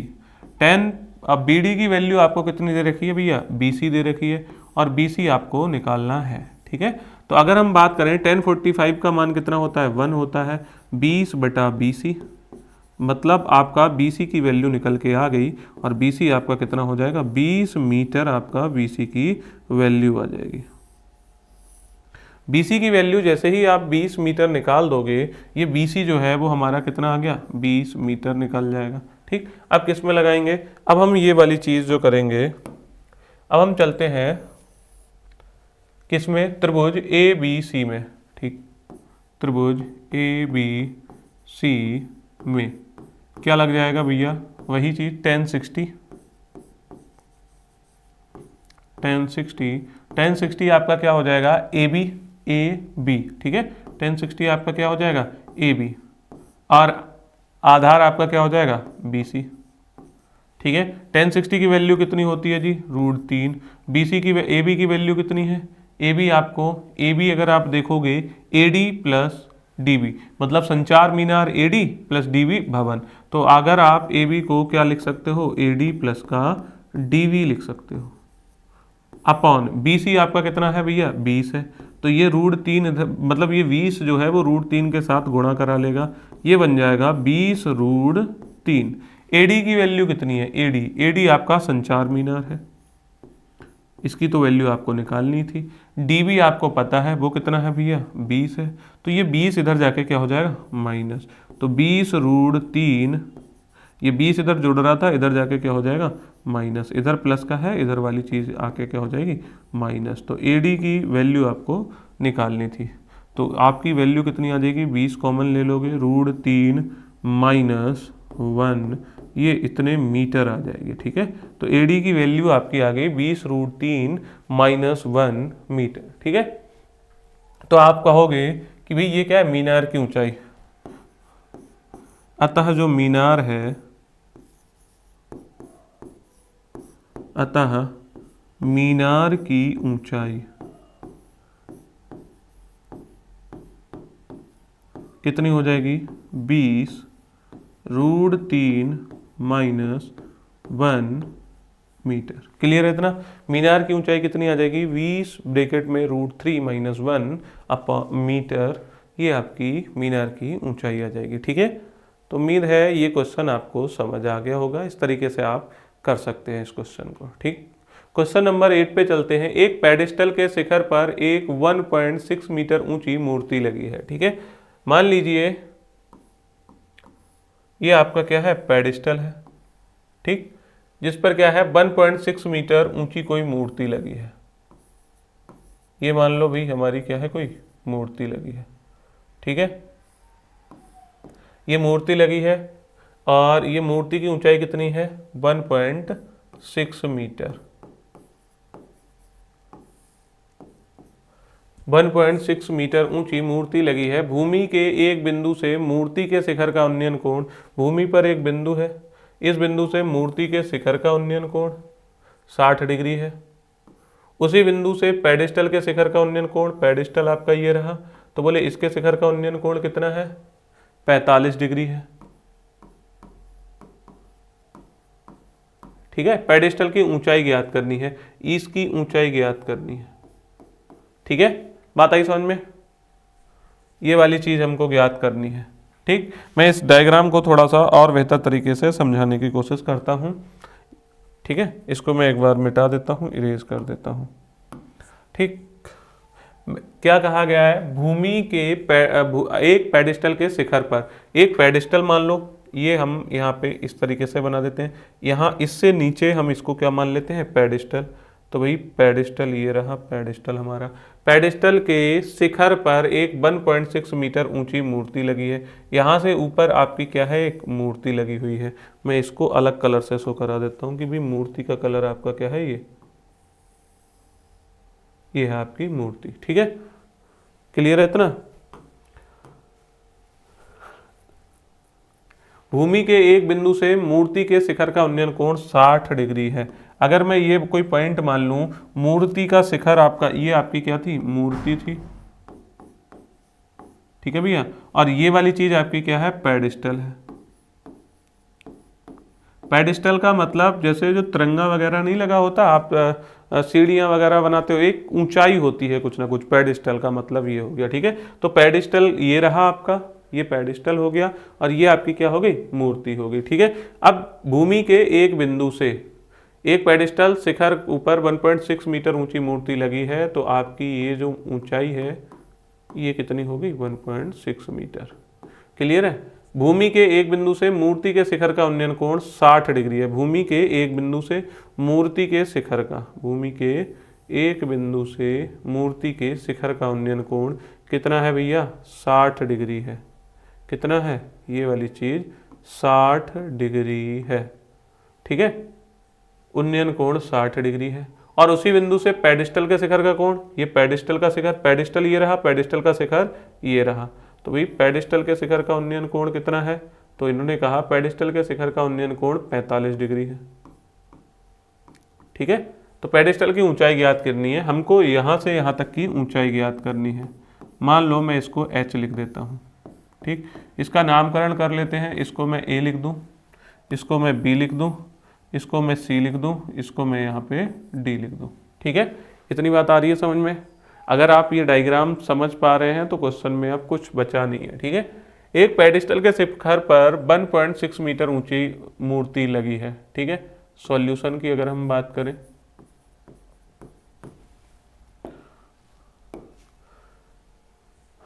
तो देखो हमने क्या कहा था, DC हमारा क्या है, पेडिस्टल है, या CD आपका क्या है, CD बराबर हमने क्या मान रखा है, ये पेडिस्टल की ऊंचाई है, पेडिस्टल की ऊंचाई है, और इसी को आपको क्या करना है, निकालना है।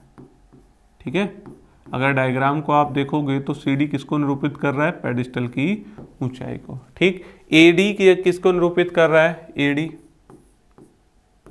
AD जो है, AD है कितना, वो बोले 1.6 मीटर है, और ये क्या है आपका मूर्ति की ऊंचाई, ये क्या है, मूर्ति की ऊंचाई है,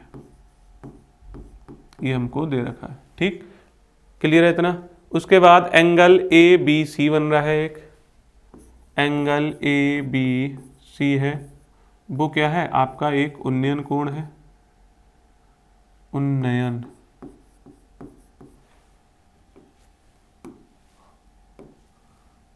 कोण है, और वो उन्नयन कोण कितने डिग्री का है भैया, एंगल ABC आपका कितने डिग्री का है, 60 डिग्री का। ठीक, एंगल ABC की बात करें, ऐसे ही अगर हम बात करें एंगल DBC की, एंगल DBC की, और ये भी क्या है आपका उन्नयन कोण है, किस किस के बीच का है, वो चीज़ हम नहीं लिख रहे हैं, वो चीज़ आपको पता है, क्वेश्चन में भी दे रखी है, और वो कितना दे रखा है आपका 45 डिग्री दे रखा है। ठीक, क्या करेंगे, सबसे पहले छोटा वाला त्रिभुज हम सॉल्व करने की कोशिश करते हैं, त्रिभुज DBC में चलते हैं। ठीक है, त्रिभुज DBC में, ठीक है, त्रिभुज DBC में, त्रिभुज DBC में एंगल C जो है वो 90 है। देखो जरा, अगर हम इसमें लगाएंगे तो क्या लगाएंगे, tan 45 लग जाएगा या नहीं, ये लंब हो जाएगा और ये क्या हो जाएगा, आधार। ठीक है, हमको VC की वैल्यू तो चाहिए ही चाहिए, तो tan 45 क्या लग जाएगा, tan 45 डिग्री, tan 45 क्या हो जाएगा आपका DC upon BC, DC upon BC।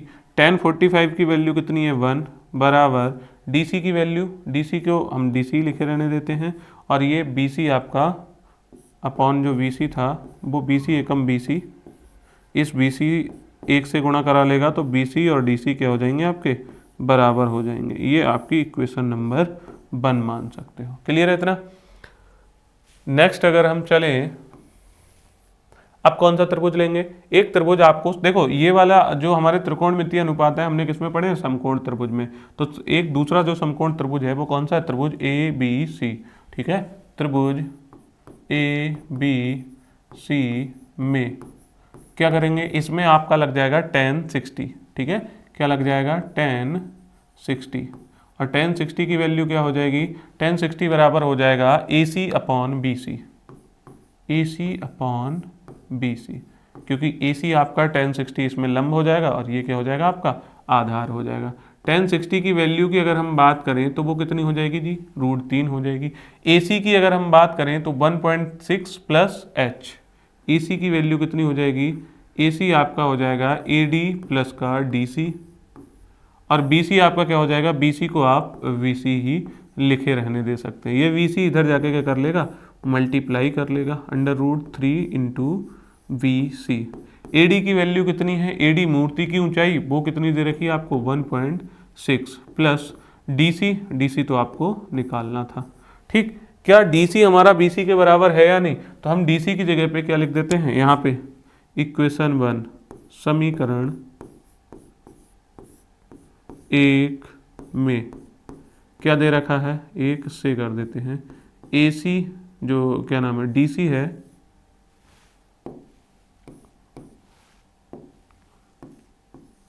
जो DC है वो किसके बराबर है, BC के। तो जहाँ DC है वहाँ पे हम कितना रख देते हैं, DC जो है हमारा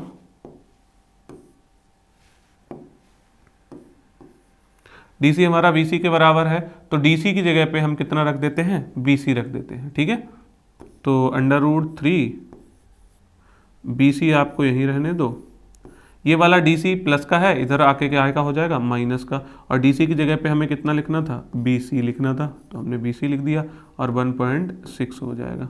ठीक है, तो VC जब आप कॉमन ले लोगे तो कितना बच जाएगा जी, √3 माइनस का 1 बच जाएगा, और यहाँ पे कितना आ जाएगा, 1.6 आ जाएगा।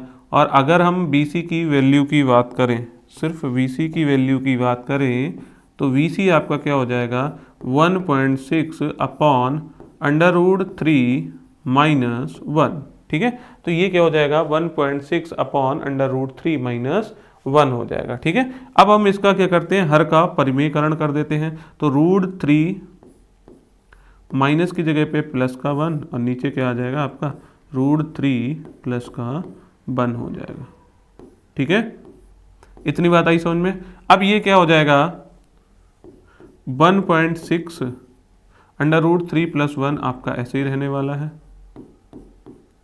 और नीचे अगर आप देखोगे a minus B, A plus B, तो A square minus B square, मतलब 3 माइनस 1 हो जाएगा।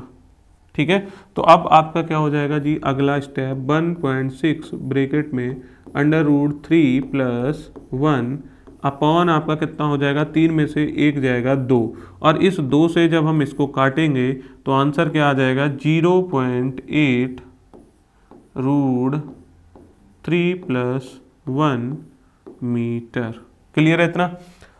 तो अगला जो आंसर आपका हो जाएगा 0.8 ब्रैकेट √3 प्लस 1 मीटर के बराबर हो जाएगा। ये क्या था, हमारा पेडेस्टल की ऊंचाई। तो आप लिखेंगे अतः पेडेस्टल की ऊंचाई जो है वो कितनी है, 0.8 ब्रैकेट √3 प्लस 1 मीटर के बराबर है। ठीक है, इतनी बात आ गई समझ में।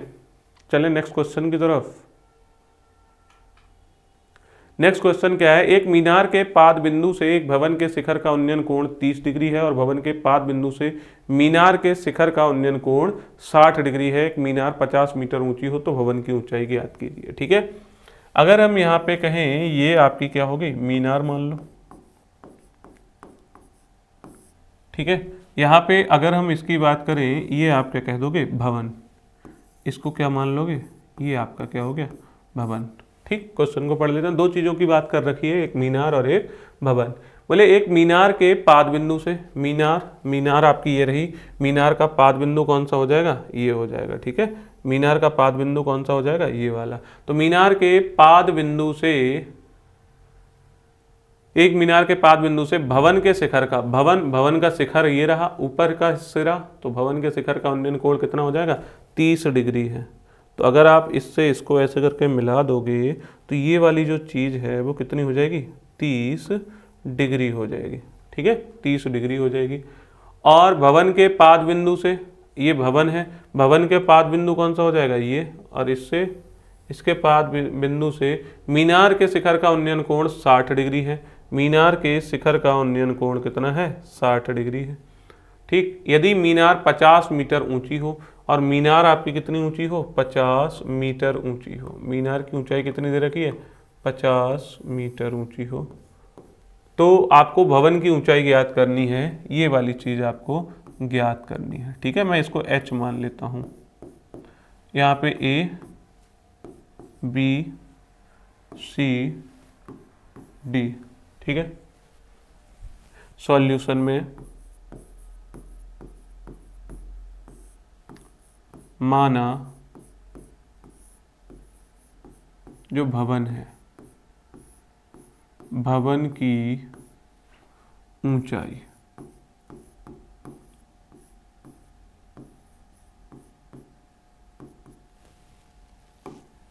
माना भवन की ऊंचाई कितनी है, h है, h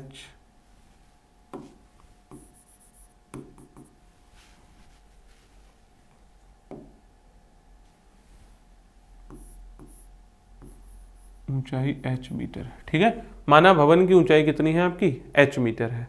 ठीक, तो अगर हम देखें त्रिभुज ABC, एक आपका ये वाला ट्रायंगल बन रहा है, ये वाला, ये कैसा त्रिभुज है, एक समकोण त्रिभुज है। एक त्रिभुज आपका ये बन रहा है, ये भी कैसा है आपका, एक समकोण त्रिभुज है। लेकिन ये वाला त्रिभुज है क्या, ये समकोण त्रिभुज बन रहा है, नहीं। तो हम दो त्रिभुजों की बात करेंगे यहाँ पर, एक त्रिभुज ABC की और एक त्रिभुज BCD की, BCD। ठीक है, त्रिभुज ABC में अगर हम बात करेंगे, त्रिभुज ABC में, त्रिभुज ABC में, ठीक है, त्रिभुज ABC में क्या हो जाएगा, त्रिभुज ABC में अगर हम क्या लगा दें, देखो ये आपका त्रिभुज ABC में कोण C कितना है, 30 डिग्री। तो इसके सामने वाली भुजा जो हो जाएगी वो लंब हो जाएगी, ये आधार हो जाएगी, ये कर्ण हो जाएगी। हमको इससे और इससे मतलब है, इससे तो अभी कोई मतलब ही नहीं है। तो हम क्या करेंगे, tan 30 बराबर H/VC कर देंगे। ठीक है, क्या कर देंगे, त्रिभुज ABC में जो tan 30 है, tan 30 डिग्री बराबर कितना हो जाएगा, AB/BC, AB/BC। tan 30 की वैल्यू कितनी है भैया, 1/√3 है। AB की वैल्यू कितनी है, वो h है। और BC की वैल्यू कितनी है, BC आपको निकालना है। ठीक है, तो BC एकम BC आपका कितना आ जाएगा, h√3। इसको हम क्या मान लेते हैं, इतने मीटर, समीकरण नंबर 1। ठीक है, अब इस वाले त्रिभुज को आप पूरी तरीके से भूल जाओ। अब किसकी बात कर रहे हैं, त्रिभुज BCD में बात करनी है। ठीक है, अब हम किसकी बात करेंगे, त्रिभुज BCD में, त्रिभुज BCD में, त्रिभुज BCD में क्या हो जाएगा, त्रिभुज BCD में tan 60 बराबर कितना हो जाएगा, DC/VC। ठीक है, tan 60 बराबर क्या हो जाएगा, लंब बटे आधार हो जाएगा DC/VC, DC/VC। ठीक है, tan 60 की वैल्यू कितनी है जी, √3 होती है। DC आपका कितना है, DC आपका 50 है। और BC आपका कितना है, BC आपको निकालना है। ठीक, तो BC बराबर कितना हो जाएगा, BC √3 के साथ गुणा करा लेगा और किसके बराबर हो जाएगा, 50 के बराबर। ठीक, तो BC की जो वैल्यू है वो कितनी आ जाएगी, 50/√3 मीटर हो जाएगा। ठीक है, तो जो VC है वो कितना हो जाएगा आपका, 50/√3 आ जाएगा। और BC हमारा यहाँ पे आ कितना रहा था, BC हमारा h√3 मीटर आ रहा था और हमसे h की वैल्यू पूछी गई है, भवन की ऊंचाई पूछी गई। तो ये भी BC है समीकरण नंबर 1 में, और समीकरण नंबर 2 में भी क्या है आपका, VC ही है। तो एक बराबर किसके हो जाएगी, समीकरण नंबर 2 के हो जाएगी। तो समीकरण नंबर 1 में आपका क्या है, h√3, और यहाँ पे कितना है भैया, 50/√3। ठीक, ये √3 इधर जाके क्या करेगा, भाग करेगा। तो आपका कितना आ जाएगा, 50/√3 इंटू √3 हो जाएगा। तो कितना आ जाएगा भैया, 50/3 मीटर आ जाएगा। ठीक है, क्वेश्चन नंबर 9 जो है उसका आंसर कितना आ रहा है आपका, 50/3। ठीक है, 50/3 मीटर। चाहो तो आप इसको क्या कर सकते हो, भाग कर सकते हो, 3 एकम 3, 16 3 48, 16 सही 2/3 मीटर। क्लियर है इतना? तो हमसे पूछा जाए कि भवन की ऊंचाई कितनी थी, तो हम यहाँ पे लिखेंगे अतः भवन की जो ऊंचाई हो जाएगी वो कितनी हो जाएगी, अतः भवन की ऊंचाई जो हो जाएगी वो कितनी हो जाएगी भैया, 16 सही 2/3 मीटर हो जाएगी, 16 सही 2/3 मीटर। क्लियर है इतना? भवन की ऊंचाई जो हो जाएगी वो कितनी हो जाएगी, 16 सही 2/3 मीटर हो जाएगी। ठीक, क्वेश्चन नंबर 9 उम्मीद है आपको समझ आ गया होगा। क्वेश्चन नंबर 10 क्या है आपका, एक 80 मीटर चौड़ी सड़क के दोनों ओर आमने सामने समान लंबाई वाले दो खंबे लगे हुए हैं। ठीक है, एक 80 मीटर चौड़ी सड़क है, मान लो ये इस तरीके से हम इसको क्या बना देते हैं, सड़क बना देते हैं। ठीक, थोड़ा सा ऊपर बना देते हैं, और इसकी चौड़ाई कितनी है, 80 मीटर। ठीक है, क्वेश्चन क्या था, एक 80 मीटर चौड़ी सड़क के दोनों ओर आमने सामने समान लंबाई वाले, आमने सामने और समान लंबाई वाले, जितनी लंबाई इसकी है जी उतनी लंबाई इसकी है, दो खंबे लगे हैं, एक खंबा इधर एक खंबा इधर। ठीक है, तो भाई अगर मान लो मैंने इस खंबे की ऊंचाई को h माना, तो इसका मतलब ये भी तो h हो जाएगा या नहीं, समान लंबाई के खंबे लगे हुए हैं। ठीक है, इन दोनों खंभों के बीच सड़क के एक बिंदु से खंभों के शिखर का उन्नयन कोण क्रमशः 60 डिग्री और 30 डिग्री है। ठीक, इन दोनों खंभों के बीच बीच की जो दूरी है ना, इन दोनों खंभों के बीच सड़क के किसी एक बिंदु, ये हमारी सड़क थी, सड़क के किसी एक बिंदु से खंभों के शिखर के उन्नयन कोण, खंभों के जो शिखर है ना, एक खंबे का शिखर ये रहा और एक खंबे का शिखर ये रहा, तो बोले उन्नयन कोण क्रमशः 60 डिग्री और 30 डिग्री है।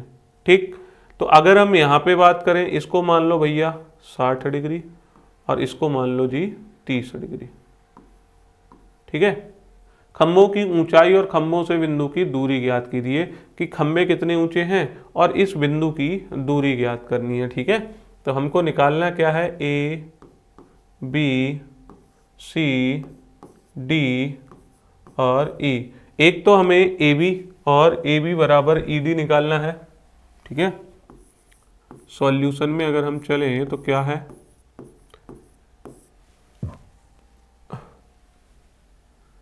ए बी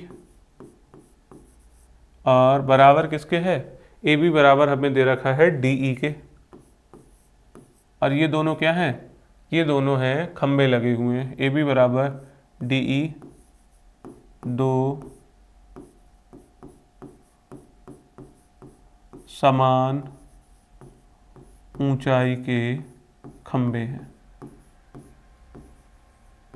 ठीक है, हमारा जो डायग्राम है वो दो समान ऊंचाई के खंभों को क्या कह रहा है कि भाई एक ए बी है और एक डी बी है, और इनको हमने क्या मान लिखा है, हमने इनको एच मान लिया है। ठीक है, इतनी बात आई समझ में।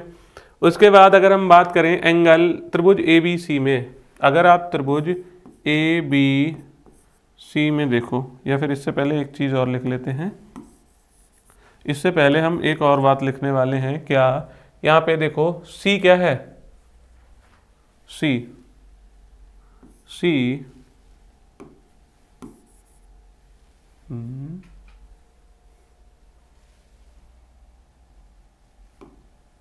सी क्या है,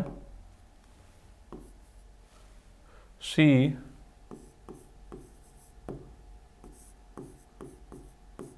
सड़क के मध्य एक बिंदु है,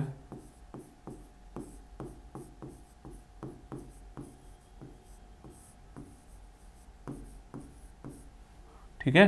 सी हमारा क्या है, सी वो वाला बिंदु है जहां से वो उन्नयन कोण बन रहे हैं। ठीक है, तो हमको एक तो VC की वैल्यू निकालनी है और एक किसकी वैल्यू निकालनी है, एक CD की वैल्यू निकालनी है, BC और CD की आपको वैल्यू निकालनी है। ठीक है, तो त्रिभुज ABC में चलते हैं पहले, तो त्रिभुज ABC में, ठीक, ये अगर 80 मीटर की है, BD आपका कितना है, पूरा का पूरा 80 मीटर है। BC को अगर मैं x मान लूँ, BC को मैं क्या मान लेता हूँ, x मान लेता हूँ, इस BC को x मान लेता हूँ, मतलब यहाँ से लेके यहाँ तक की जो डिस्टेंस है वो मेरी x हो जाएगी। तो यहाँ से आगे की डिस्टेंस मेरी कितनी हो जाएगी, 80 माइनस एक्स हो जाएगी या नहीं। अगर ये 20 होती तो ये 80 में से 20 घटा के 60 हो जाती। क्लियर है इतना, ठीक है। तो फिलहाल हम चलते हैं अपने क्वेश्चन की तरफ। त्रिभुज ABC में अगर हम कहें, हमको क्या दे रखा है, हमें निकालना है क्या, इसमें लग जाएगा हमारा tan 60। देखो जरा क्या लग जाएगा, tan 60 लग जाएगा। क्यों लग जाएगा tan 60, हमें किस किस की ज़रूरत है, एक तो हमको AB की ज़रूरत है और दूसरी चीज़ हमारे क्या चाहिए, BC। तो AB अपॉन BC हो जाएगा। tan 60 की वैल्यू कितनी हो जाएगी भैया, √3 हो जाएगी। AB की वैल्यू हमने h मान रखी है, BC को हमने x मान रखा है, ठीक। तो अगर h की वैल्यू निकालें तो h की वैल्यू आपकी निकल के आ जाएगी √3x, ठीक। ये समीकरण नंबर आप 1 बना लेंगे। क्लियर है इतना, ठीक। इसके बाद अगर हम बात करें, अब हमारा क्या हो जाएगा, त्रिभुज ABC की तो बात हो गई, अब त्रिभुज BCECD की बात कर लेते हैं। DCE, त्रिभुज DCE में, त्रिभुज DCE में क्या हो जाएगा, DCE में tan 30 लग जाएगा।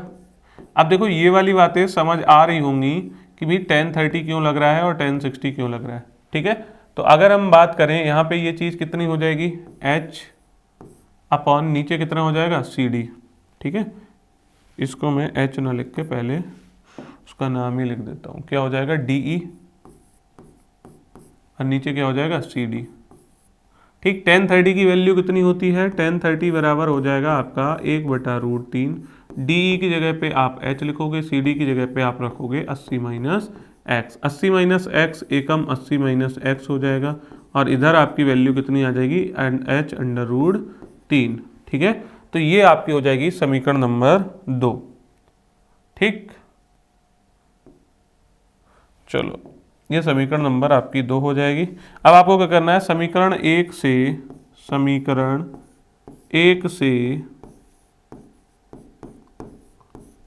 h बराबर √3x रख देंगे।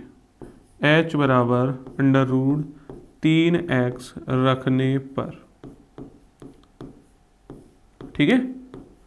समीकरण 1 से अगर हम बात करें, h की वैल्यू आप निकाल के रख देंगे, h की वैल्यू कितनी आ जाएगी, √3x।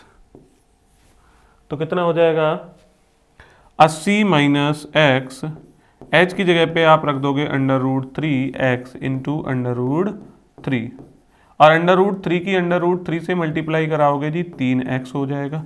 ये माइनस का x उधर जाके क्या हो जाएगा जी, प्लस का x हो जाएगा। 3x प्लस का x मतलब कितना हो जाएगा जी, 4x हो जाएगा। ये जो 80 था, 80 को आप, ये x क्या कर रहा है, उधर गुणा कर रहा है, इधर जाके क्या कराएगा, भाग, ठीक है। तो आप 4 से जब 80 को काटोगे तो आपके पास x की वैल्यू निकल के आ जाएगी। तो x आपका कितना आ जाएगा, 20 मीटर निकल के आ जाएगा।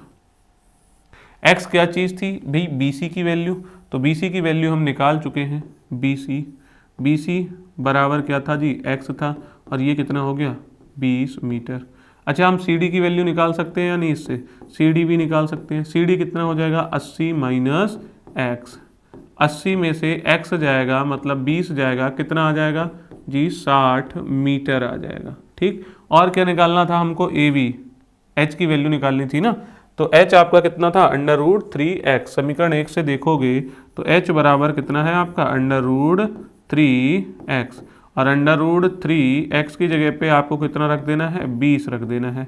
तो कितना हो जाएगा, h की वैल्यू कितनी हो जाएगी, 20√3 मीटर, ठीक है। अतः आप कह सकते हो जो आपकी जो मीनार थी उसकी ऊंचाई कितनी हो जाएगी, 20√3 मीटर हो जाएगी। 20 मीटर, इस वाले खंबे से इस C पॉइंट की दूरी कितनी हो जाएगी, 20 मीटर और यहाँ पे इसके बीच की दूरी कितनी हो जाएगी, 60 मीटर, ठीक है। इतनी बात आ गई समझ में, ठीक है।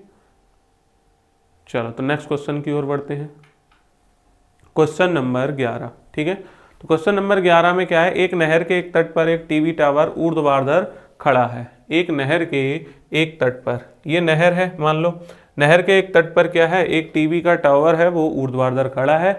टावर के ठीक सामने, टावर के ठीक सामने दूसरे तट से एक अन्य बिंदु पर टावर के शिखर का उन्नयन कोण कितना है, 60 डिग्री है। यहां से टावर के शिखर का उन्नयन कोण कितना है, 60 डिग्री है। इसी तट पर इसी बिंदु से 20 मीटर दूर, इसी तट पर इसी बिंदु से 20 मीटर दूर, और इस बिंदु के मीनार को, और इस बिंदु के मीनार के पाद से मिलाने वाला, इस वाले, इसको मिला रहे ना, इस बिंदु को मीनार के पाद से मिलाने वाली रेखा पर स्थित इसी लाइन पे एक और बिंदु स्थित है, ये, ठीक है। एक अन्य बिंदु टावर के शिखर का उन्नयन कोण कितना है, 30 डिग्री है। देखिए आकृति 9.12, ये आपको आकृति दे रखी है। टावर की ऊंचाई ज्ञात करनी है कि टावर हमारा कितना ऊंचा है, हमको ये चीज बतानी है, ठीक है। टावर की हमें क्या बतानी है, ऊंचाई बतानी है, एवी की ऊंचाई बतानी है, ठीक है। तो इसमें तो हमें सारा कुछ दे ही रखा है, तो हम क्या करेंगे, त्रिभुज ए बी सी में सबसे पहले त्रिभुज ए बी सी बन रहा है। त्रिभुज ए बी सी को अगर आप गौर से देखोगे, त्रिभुज ए बी सी में क्या है, ये आपका त्रिभुज ए बी सी रहा, ये आपका 90 डिग्री हो गया, तो इसके सामने वाली भुजा कर्ण होती है, और यहाँ पे आपका ये आधार हो जाएगा। ये वाला एंगल आपको 60 डिग्री दे रखा है, ठीक है। तो अगर हम इसमें देखेंगे तो 1060 लगा देंगे, 1060 बराबर A B upon B C हो जाएगा, ठीक है। क्या हो जाएगा भैया, त्रिभुज ए बी सी में जो हो जाएगा 1060 क्यों हो जाएगा, लंब बटे आधार। लंब कितना है, ए बी, और आधार आपका कितना हो जाएगा, बी सी, ठीक है। 1060 की वैल्यू कितनी हो जाएगी, √3 हो जाएगी। ए बी की वैल्यू कितनी हो जाएगी, ए बी आपको निकालना है, और बी सी की वैल्यू कितनी हो जाएगी, बी सी आपको पता ही है, बी सी आपको निकालना है, बी सी भी, ठीक। तो अगर हम बात करें जो ए बी हो जाएगा, ये बी सी इधर जाके गुणा कराएगा तो √3 बी सी के बराबर आ जाएगा। पहली बात समझ आ गई। इसको आप समीकरण नंबर 1 के नाम से अपनी हार्ड डिस्क में सेव कर लीजिए, ठीक। 1060, ठीक है। अब एक जो त्रिभुज बन रहा है हमारा, त्रिभुज ए डी बी, त्रिभुज ए डी बी, ये भी आपका एक समकोण त्रिभुज है। त्रिभुज तो वैसे एक और ए डी सी भी बन रहा है, लेकिन ये समकोण त्रिभुज नहीं है, हम समकोण त्रिभुज की बात कर रहे हैं, तो त्रिभुज ए बी डी चलेगा, ठीक है।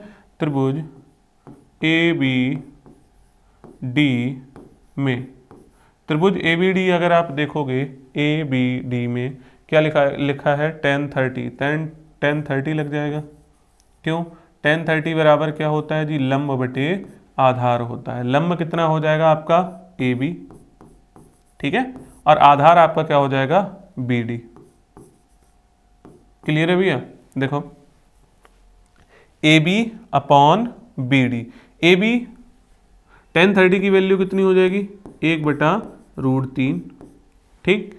ए बी आपका क्या हो जाएगा, ए बी आपका ये हो जाएगा, ए बी अभी आपने निकाला भी था, ए बी वहां पे, ठीक है।